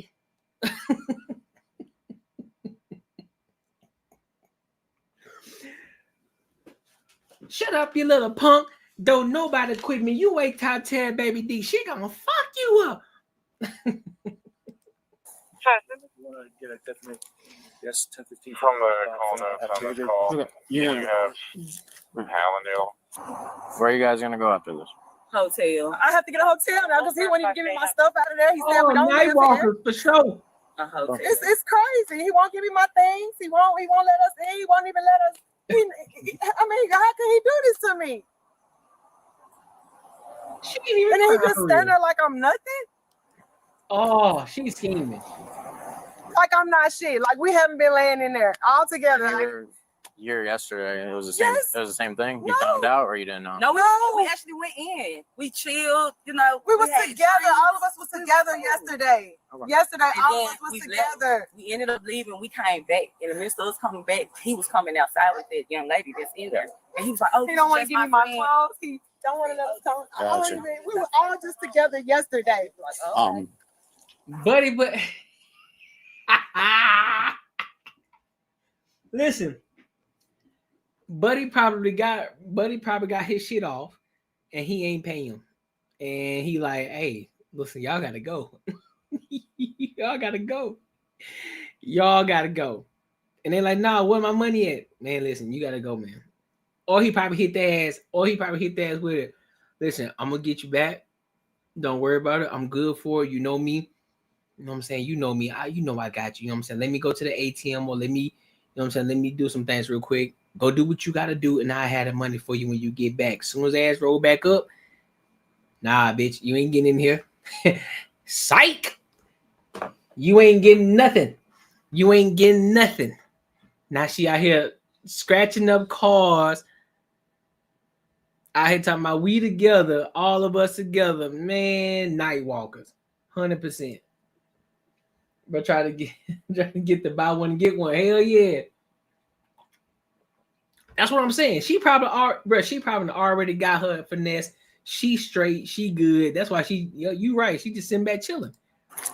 She vibing. We were all just together. She just there for moral support. I'll tell you in a second. I got a tire in the backseat of my car. Can you put them in yours, hold there while I do everything else? Okay. Thank you. All right. You are being detained at this very moment. Okay. Can you do me a favor? Can you put your hands behind your back? Can you turn around for me? Can you turn around? Thank you so much. I appreciate it. Yeah, Why am I being detained? I'll explain everything in a moment. Twist it like this so it's more comfortable. Yeah, it's more comfortable for you, okay? All right. And but for I'm vandalism, gonna have a female come and pat you down, all right? Just do me a favor. Which one's yours? Adult 18. Do you have shoes, Jasmine? Yes. All right, we'll grab it. Yeah. We'll grab it. Yeah, just give it to my partner here. Tell me. Okay, so Jasmine, the camera's caught you on camera scratching, which is criminal mischief, vandalizing his vehicle. It's crazy. Okay, that is a crime. Did you put over the radio for the female or not? So what do I have to do? I'll do it if you don't. I'll explain to you in a moment. Do I have to go to jail? Just have a seat for now. Just have a seat for right now. Do I have to go to jail? I'm gonna have a female come. Okay, she's gonna make sure. Can you just answer my Yeah, question? you going to jail, though. 100%. Yes, ma'am. You do. Okay. What? Because you can't vandalize somebody's car. Just have a seat for me, please. Stuff in there. We stay here. Just have a seat for me, please. Okay. So I have to go to jail tonight. I'll explain to you in a moment everything else. The emotions got it. Listen. 209, one black female, something. Oh, that's Hollywood. Yeah, Hollywood, Florida. Yup. Hollywood, Florida. It's not a real place. It's not a real place. Lord, He was saying that she might not be able to bond out over the weekend. How y'all processes work out here? Well, it's Friday, so right now it's already too late. So once she goes in, they don't work on Saturdays and Sundays, so she doesn't have to wait till Monday. Oh my. Do you have an idea? Can you get that? Thank you. Yeah, that chest tattoo. Yeah, that chest tattoo is crazy. She be wilding. Hey, you're willing to take a jewelry and stuff like that? Are those slides hers? No, she got hers on. I gave it to the other. If her nails All that right, long, give me a sec. Let me yeah. do what I need to do, and then I can talk to her in a moment. You don't want to. If her nails that long, bro, 6-1. you better steer clear. You better steer clear. Step out for me. If her nails long enough to the point where she gotta grab shit like this, she can't just grab it. She gotta grab it like this because her nails too long. I'm telling you, steer clear. Steer clear. I'm back down there.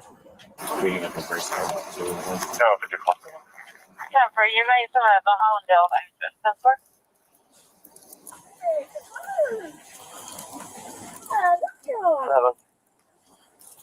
Is it possible? Don't think it's okay with it. Jury is fake. No need to be. Don't think you can absolutely. You go to signal 7 first.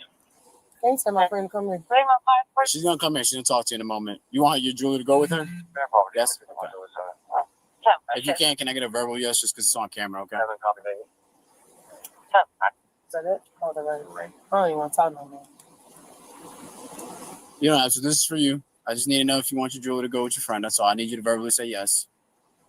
I need a verbal yes. I don't want to talk no more. Okay. Okay. Well, then I would have to take the jewelry with you. Give the jewelry to my friend. Yeah, thank you Is so that much. better? Yes, ma'am. That's all I require. Thank you so not much. the attitude. It's coming out. All right, her nails on, her jaws strong. I beg your pardon. All right. Trust the size of whatever. You got a camera on? Appreciate you. Thank you. Bruh, your ass is stupid, man. I'm all right. God, bro. Your ass be wildin'. She can't wipe her ass. She has to shower. She has to shower every time. That's a fact. When she knows she got shit, she gonna turn the shower water. Man, let me go and turn this shower on, man. It's about to get messy in here. They gonna have you with the Bill Cosby pudding pop face. Ooh, nah, nope. It's a no for me. It's a no for me. Make sure you like, comment, and subscribe for the algorithm and hit the bell notification. You lying to me. You lied to me. You lied to me. So speaking of cockroaches, where was your antennas when them niggas was stealing the shit out of my stove? Oh, you didn't see it. Well, look next time. Use your eyes. It ain't supposed to be, hey, it's supposed to do some goddamn work around here. I don't do this for play. I don't do this for fun. You know what? I am tired of your presence. Dismiss. Oh, fuck, man. He let it Bob leave her spin. That's what I'm saying. Damn. Left to spend the night.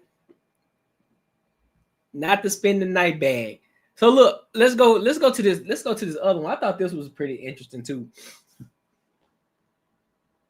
Yeah, we had this summon, J Ben. We had this summon. Shit, this was gonna be a solid one for him too. So shout out to Chi-Town.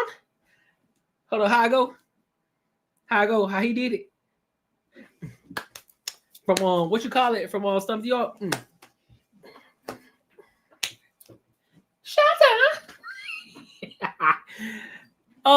So FBI ambushes cartel's most wanted narco queen in Chicago for $200 million in drugs.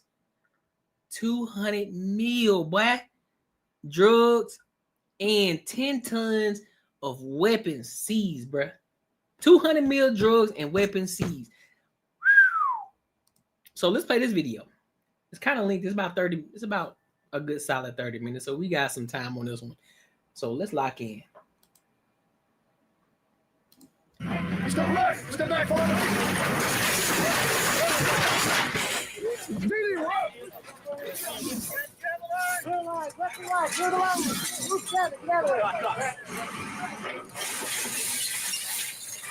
The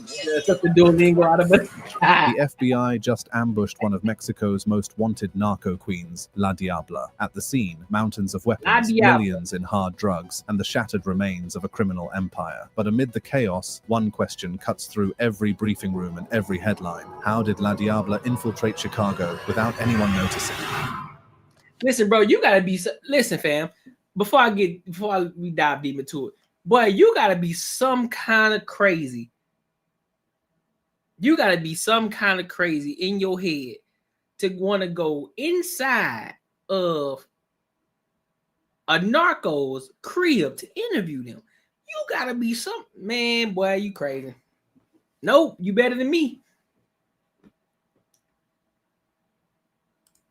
The network. Straight old school. For nearly a decade, U.S. federal agencies have monitored a steady evolution in how the Jalisco New Generation Cartel, CJNG, expands its influence. Originating in Mexico's Pacific state of Jalisco, the syndicate rose from regional enforcers to one of the world's most aggressive narcotics and arms enterprises. By 2023, the cartel's distribution spanned 30 U.S. states, its structure decentralized but disciplined, built around cells that mimic military hierarchy. Within that architecture, Martha Alicia Mendez Aguilar, known by her alias La Diabla, emerged as a figure of calculated ruthlessness. Marta Alicia Méndez Aguilar, conocida como La Diabla, señalada como una líder del cártel Jalisco Nueva Generación y acusada de encabezar una red de tráfico de bebés y extracción de órganos. Según la investigación de Estados Unidos y México, Méndez Aguilar atraía a mujeres embarazadas en situación vulnerable a lugares remotos en Ciudad Juárez. According to cross-border intelligence reports, La Diabla managed what investigators later described as a dual-purpose trafficking infrastructure, narcotics distribution, and illicit organ trade. While details of the second remain sealed under bilateral criminal cooperation statutes, her logistical network functioned identically to CJNG's narcotics model, multi-node, transnational, and vertically integrated from production to distribution. By 2021, her faction reportedly controlled several smuggling corridors running from Ciudad Juárez through Nuevo Laredo, feeding directly into El Paso, Laredo, and Chicago. Each corridor operated under the same codename system later uncovered during CBP seizures. Officers in multiple operations noted that bags of methamphetamine bore distinct initials and coded markings denoting their intended recipients and divisions within the cartel hierarchy. Sometimes they'll write on the narcotics, depending on who it's going to. Perhaps this one's going to a different dealer or a different department, so that way they can distinguish where it's going. Those markings became a forensic signature. When Homeland Security investigations intercepted a 20-pallet shipment of sea salt from Jalisco to Oregon, officers identified concealed crystalline methamphetamine hidden inside sacks meant for export. The Discovery documentary, Contraband Seized at the Border, recorded how CBP analysts traced the density anomalies that led to the bust, discovering more than 400 kilograms of crystal meth worth over $12.4 million. Every stage of that investigation illustrated CJNG's industrial approach to concealment. Each truck, van, or personal vehicle adapted the same engineering method: double-walled panels, hidden compartments, metallic linings to resist X-ray penetration, and sometimes tracking devices embedded alongside narcotics loads. In one instance, CBP officers discovered an electronic tracker inside a cooler filled with cocaine, allowing cartel logisticians to monitor their shipments' movements through GPS pings in real time.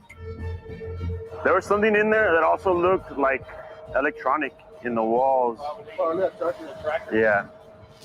I'm pretty sure it's going to be some kind of tracker, because whoever owns this stuff right here wants to know where their cooler and their product is. Such surveillance sophistication wasn't improvised. It reflected a coordinated logistics network, one later traced to La Diabla's handlers in Juárez. U.S. and Mexican investigators working under the National Center for Counterterrorism's Cartel Initiative discovered communications where couriers were instructed to recover trackers from U.S. territory and send encrypted confirmations once loads cleared customs. It's these data points, cross-matched with vehicle VIN histories and telecommunications metadata, that tied multiple seizures to the same operational cell. From 2019 onward, Chicago became a pivotal node in La Diabla's structure. The city's position, with access to major interstate corridors, extensive rail freight, and long-standing narcotics distribution infrastructure, made it a natural hub. DEA regional intelligence assessments later confirmed CJNG's dominance in the region, surpassing older Sinaloa networks. FBI field reports indicated that local gangs such as the Latin Kings, Gangster Disciples, and Four Corner Hustlers functioned as secondary distributors,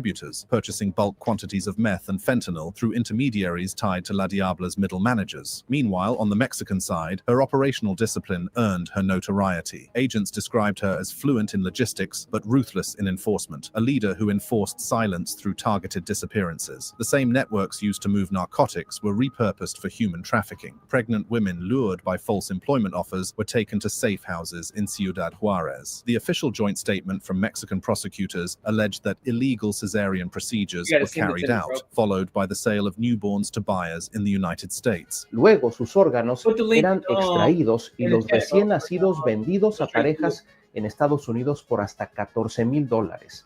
La operación conjunta incluyó al FBI, los US Marshals, CBP y la Fiscalía Especializada en la Mujer en México.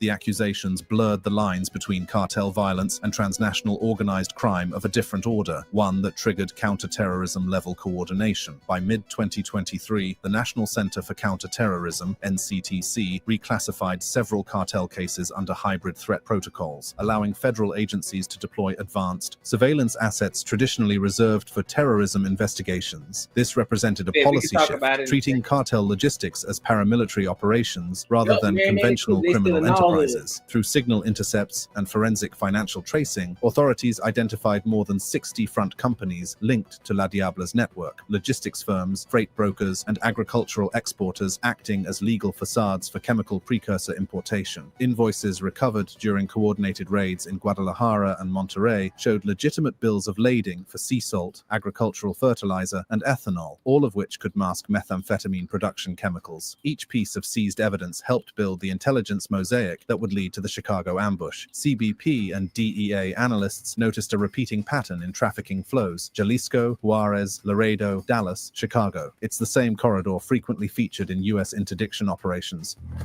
We've had a total of 8 operations on this house. There's a lot of foot traffic coming in and out of it right now. 30 people in the last 2 hours. Each hit on a safe house yielded incremental intelligence, phone contacts, coded ledgers, encrypted USBs, none decisive alone, but collectively mapping the cartel's ecosystem. FBI analysts identified La Diabla's Chicago presence not through narcotics seizures, but through weapons flows. But you probably got a lot of cats too where she built her respect, she got her respect from, or she got the respect based off of some other cat that she was connected to or linked to. And so based off the strength of who that person she was linked to, they gonna give her that respect to. But then, of course, you know, because I gotta call a spade because, you know, she's a woman kingpin. She gotta be a little bit more ruthless. That's why they said, look, she ready for war. She gonna take your head off. You disrespect her any kind, nigga, you done. She ruthless. Crazy. El Diabla. You know what I'm saying? Between 2021 and 2024, outbound customs inspections across the Texas border began intercepting large volumes of undeclared ammunition and assault rifles hidden in vehicles heading south. Officers at the Camino Real International Bridge found hundreds of rounds of AK-47 and 9mm ammunition concealed in toy boxes and children's clothing. When interrogated, several drivers confessed under immunity agreements that the loads originated in suburban warehouses around Cicero and Melrose Park, Illinois. Each had been paid through encrypted transfer systems operating on the dark web, using cryptocurrency wallets registered to shell accounts in Mexico City. Through digital tracing, the FBI's cybercrime division linked those wallets to a broader laundering operation feeding into Grupo Roca Fria, a freight forwarding firm later named in sealed indictments connected to La Diabla's cartel cell. This revealed a crucial asymmetry. The same routes importing methamphetamine north were simultaneously exporting firearms south. Every rifle or ammunition crate... Yeah, you lying to me, bro. I'm not finna listen, fam. I'm gonna keep it a buck with you. I ain't fuck with the cartel. Listen, anything connected to the cartel, I want no parts of it. You understand me? I want no parts of it. Please advise. Please advise. Please fucking advise. I'm not doing it. Nope. I'm not doing it. I'm not doing it. Wouldn't give her the chance or the pleasure of exerting that power, knowing that you strike. Hey, that's true. You know what? That's a good point, Bull City. But one thing about me, I ain't gonna even put myself in the position even. Nope. I ain't dealing. Nope. Throw the whole cartel away. I'm not dealing with it. Get it away from me. I don't want no parts at all. You got it. That's what I'm gonna tell him. You got it, big dog. You the big dog, I'm the little dog. You got it, because they all over the motherfucking place. Them niggas, they just like the mafia. I'm good. I'm good. Leave me be. Leave me. Leave me. Leave me. Nope. So look, I did a quick pivot over to what D'Angelo was talking about in regards to CCLs and FOIDs in Chicago. So let's lock in on this one. See what they talk about. Because I haven't heard about this one. constitutional right to carry a gun in the state of Illinois if you have the proper license. That's what I'm saying. Seen enough movies to know better, bro. Their rights are being violated. Nope. CBS News Chicago investigator Dorothy Tucker uncovered several cases where they were stopped by police and charged with felonies, despite having everything in order, leaving them to pick up the pieces of their lives. We did something that's never been done before: watermelon cheesecake. A cheesecake tasting in the South suburbs. Hey, hold the fuck up, fam.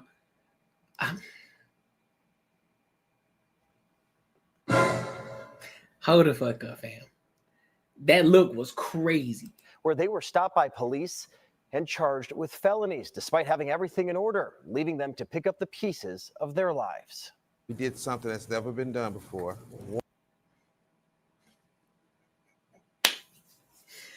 Listen, man, I be trying to give grace, bro. I do, man. Sometimes some people just put it out there on the platter for you. Fam. And she ain't looking start ducking. Watermelon cheesecake. A cheesecake. Y'all saw that? Yep. I'm trying to be, man. Come on, man. Come on, C. Get it together, bro. Get your shit together, dog. Get your shit together, bro. Cheesecake. A cheesecake.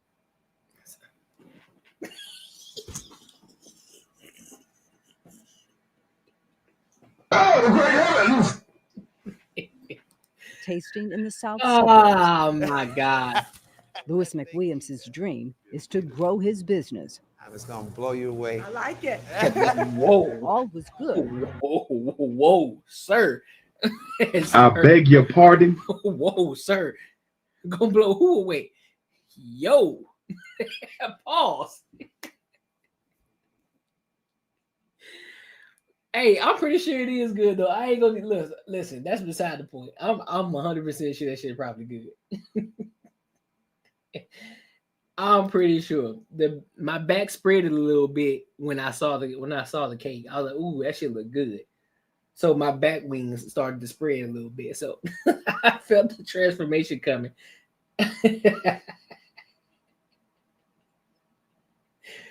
Is that paint got awful lot of glaze on or freaking slice?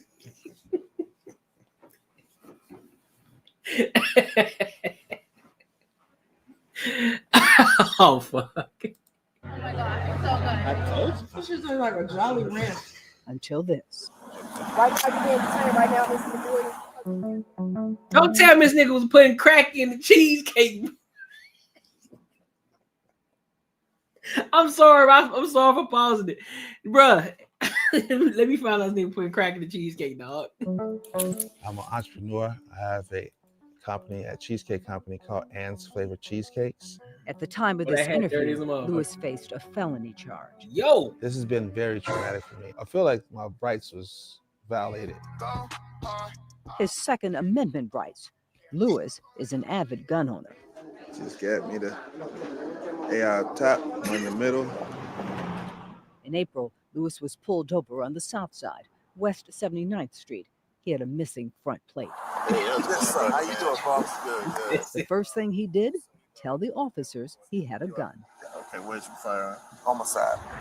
Okay, you got your license. According to state law, in order to carry a legal gun in your car, you need a firearms license, better known as a FOID card, and a concealed and carry license, commonly called a CCL. This is Louis's card, and it's valid. That's what he handed the officers. Okay. He looks at him. He said, okay, cool, this is perfect. Only it wasn't. Concealed and carry, it didn't pop up. Oh. It didn't pop up on Leeds, the database operated by the Illinois State Police. Police recommended Louis be charged with 2 felonies. Right now, this is the boy because we can't verify your concealed. And look here, prosecutors approved the charges. Wait, what? Should have been charged. Irv Miller is a former How? prosecutor, once in charge of. Hold up. How? If he got the license, somebody enlighten me. How? How that work? If he got the license, he showed you license. How? How that work? Reviewing police cases. He showed them a valid CCL card. Not only did they see it, they actually took possession of it and inventoried it. I haven't got the It's right there in CPD's inventory sheet. So why was Lewis arrested? That's a question we wanted to ask Superintendent Larry Snelling, but he declined an interview. So we reached out to state police because anytime an officer pulls over a driver who has a gun, the first thing they do is check the state's database to see if that driver has a valid FOID and CCL. Oh, okay. So here's the question we asked the state. If a driver like Lewis actually hands the police a valid CCL, but the officers don't see the information in the state's database, what should they do? The state replied, the officers should not take any law enforcement action as it relates to a potential FOID CCL violation.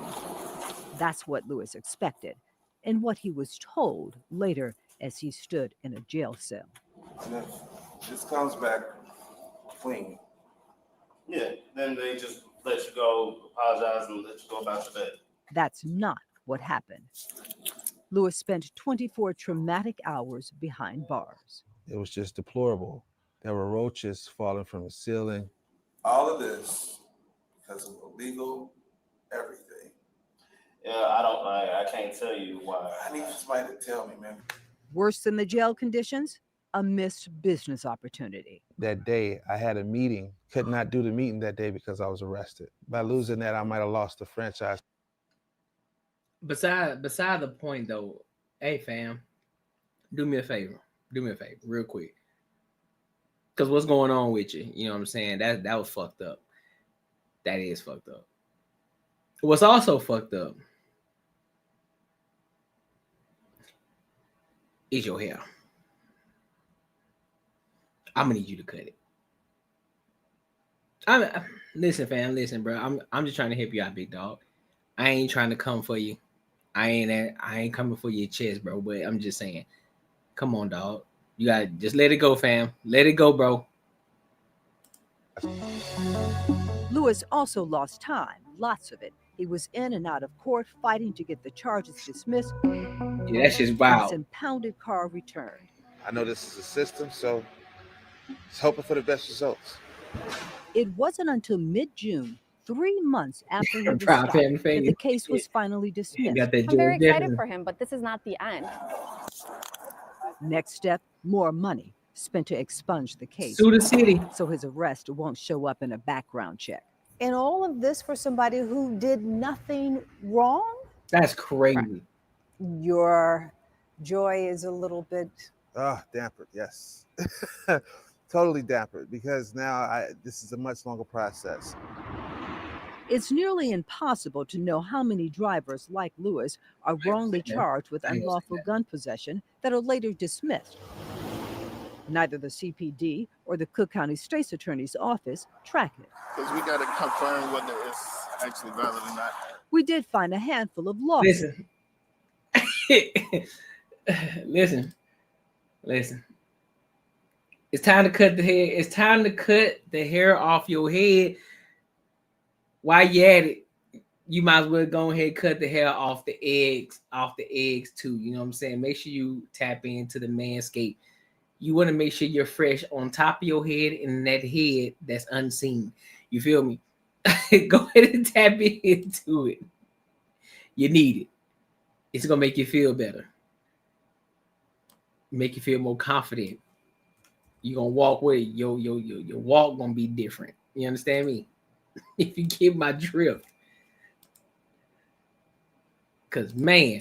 Accusing police of violating the rights of legal gun owners. And I'm sitting in here in the back of a squad car because my license expired, but I renewed it. One of those, an irate Lucy Washington. And it's not my fault that you guys didn't get it in your system. I'm an entrepreneur, a loving mother. I do everything from real estate Can't wait to get my guys in here to look at the floors. to rehabbing.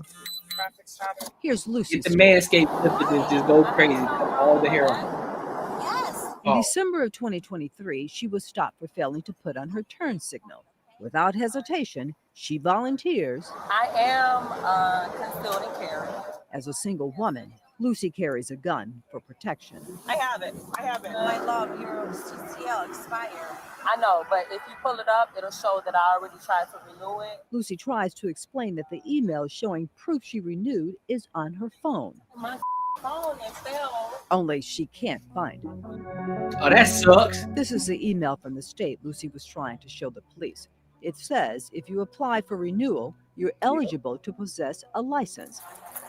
Oh my God. What these police doing, bro? Can I please look for my phone? Please, give me like 5 more minutes to look for my phone. And it sounds like the officers weren't going to accept the email under any circumstances. Hey man, what these Chicago police got going on, It's man? not in our system, Lucy. It's not in our system. I freaked out, especially when I was told that I was going to be charged with a felony. I'm like, I can lose my broker license.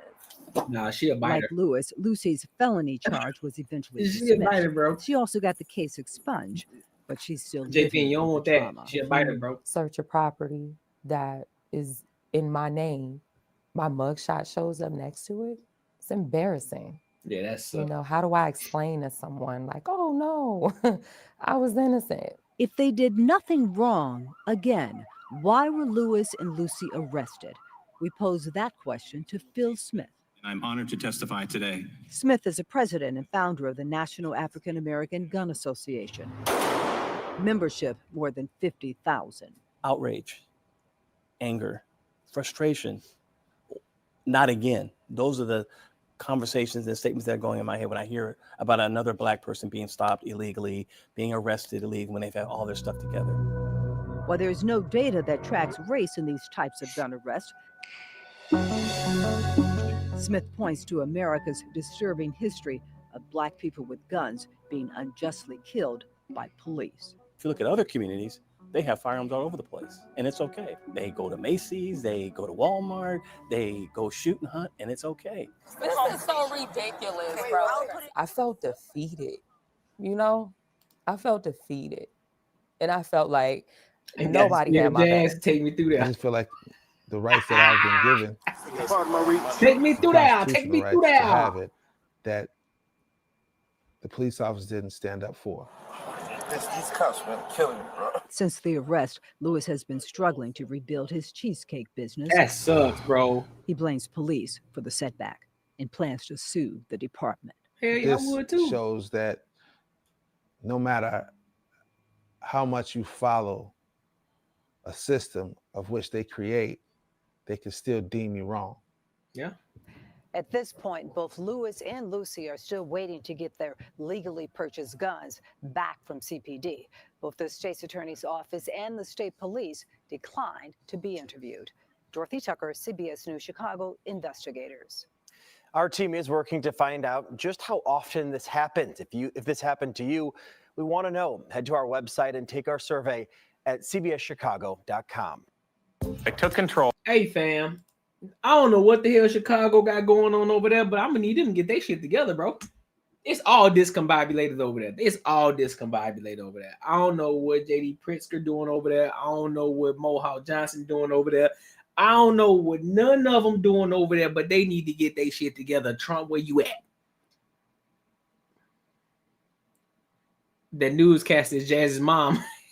No, for real, is it? No, like for real, is it for real? Or you just saying that she look like it? Because dog, we're gonna have to give her a call. Like, hey, listen, you know your daughter out here, she just wilding out here on these YouTube streets.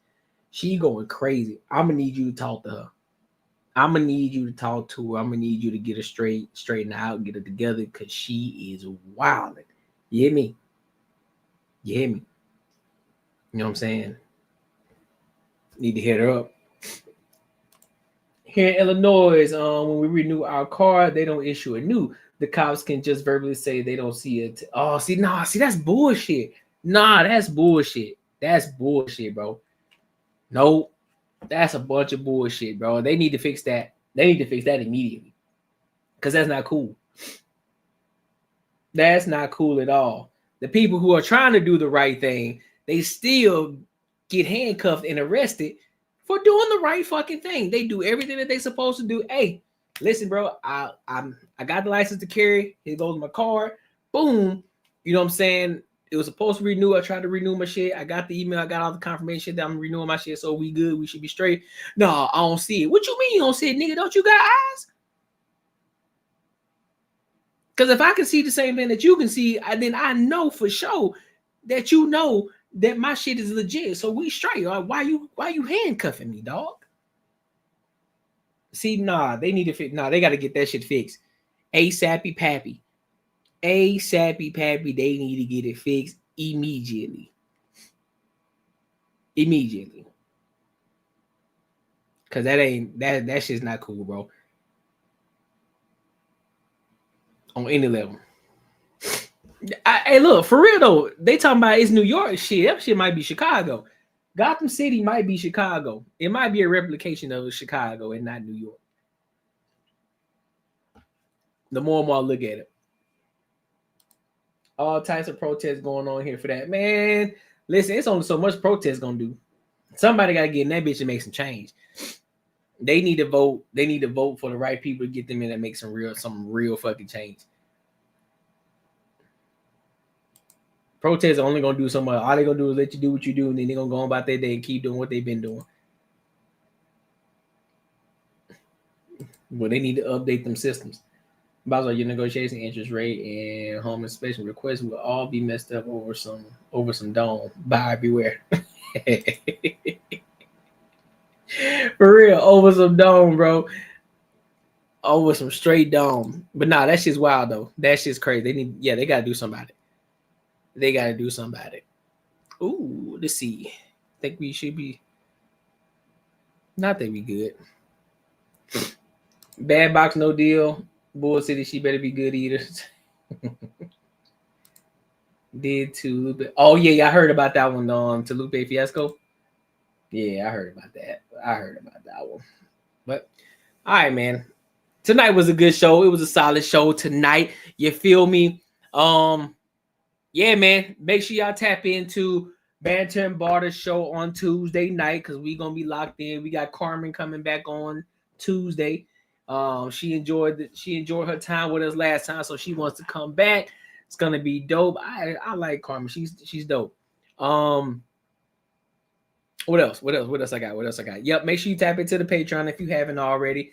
Tap into the Patreon. Fellas, I'm telling you now, bro, get your game together. Stop being dusty and get your manscaped and clean yourself up, bro. Men need to groom too. Don't be having all that hairy shit down there. Pause. Clean that shit up down there. You know what I'm saying? If you want your girl to be an eater, make sure you cleaned up down there. You feel me?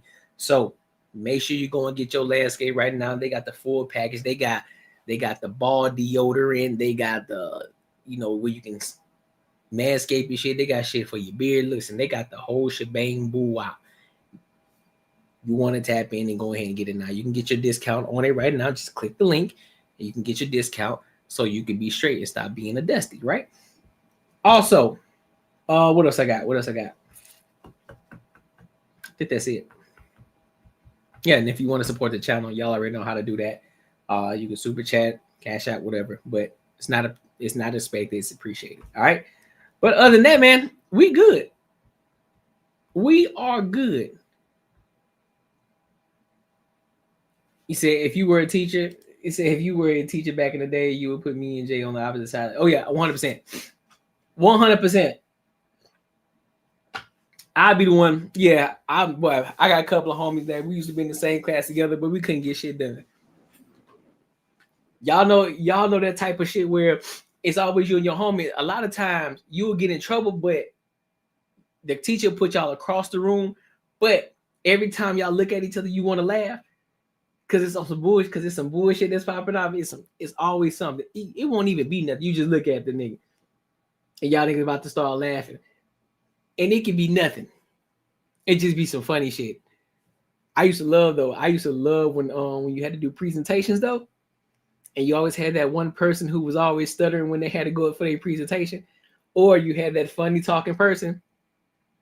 But the one thing I hated when I had to go, or vice versa, because I knew I was gonna laugh off rip. Because either if I'm the one doing my presentation, all I see is my homeboy, every time. And this was the signal that I know he about to start laughing. When I get up there, I get the paper, I stand in front of the podium, he'll pull one of these joints right here on his desk. Head down on the desk, and all I see is his back going up and down. He just, and I'm like, oh, he go. So now I'm already triggered in my head. I'm like, man, here this nigga go, man. So now I know I'm finna be talking crazy because I'm trying not to laugh, but I'm trying to be serious and give my presentation at the same time. And my goofy ass on the flip side, he'll do the, see, my thing was, I wouldn't put my head down. I would look you dead in your eye the entire time and be laughing with a big ass smile, on my face. I want you to laugh. So I'll be peeking. I'll be sitting behind one of the students while he up there at the podium give his presentation. And so my ass, I'd be like this. Looking at the nigga dead, looking like a little creep. Ready to laugh. But the nigga won't laugh. And I know he want to laugh, but he won't look at me though. He won't look, because if he do, he gonna crack. Bruh, that shit used to be fun as hell, but I miss them days. I ain't gonna lie to you. Them shits was fun, dog. Those were the motherfucking days, dog. Those were the motherfucking days. I ain't gonna cap. But other than that, man, y'all got anything else for me, bro? Y'all got anything else? Any question before I head out for the night and kick it and let y'all have y'all night? Yeah, bro, those were good times, bro. Those were the good times. When everything was simple. When life was just simple. You know what I mean? Being grown is ghetto. Take us back to for real. Being grown is ghetto, bro. Take us back. Take us back to when the times were simpler. Put me back in the game. You hear me? Put me back in the game. We straight. All right then. So if y'all ain't got nothing else for me, bro, listen, I appreciate y'all, man. Thank you guys for kicking it with your boy again for another successful show. Shit was fire again. Like I said, make sure y'all tap in Tuesday, Banter and Barter. Then you know how we come up Wednesday. We lock in on Wednesday too. We're gonna continue to keep running this thing up, and doing more, and provide more value. But other than that, hey man, until next time, my good people, I'll see you.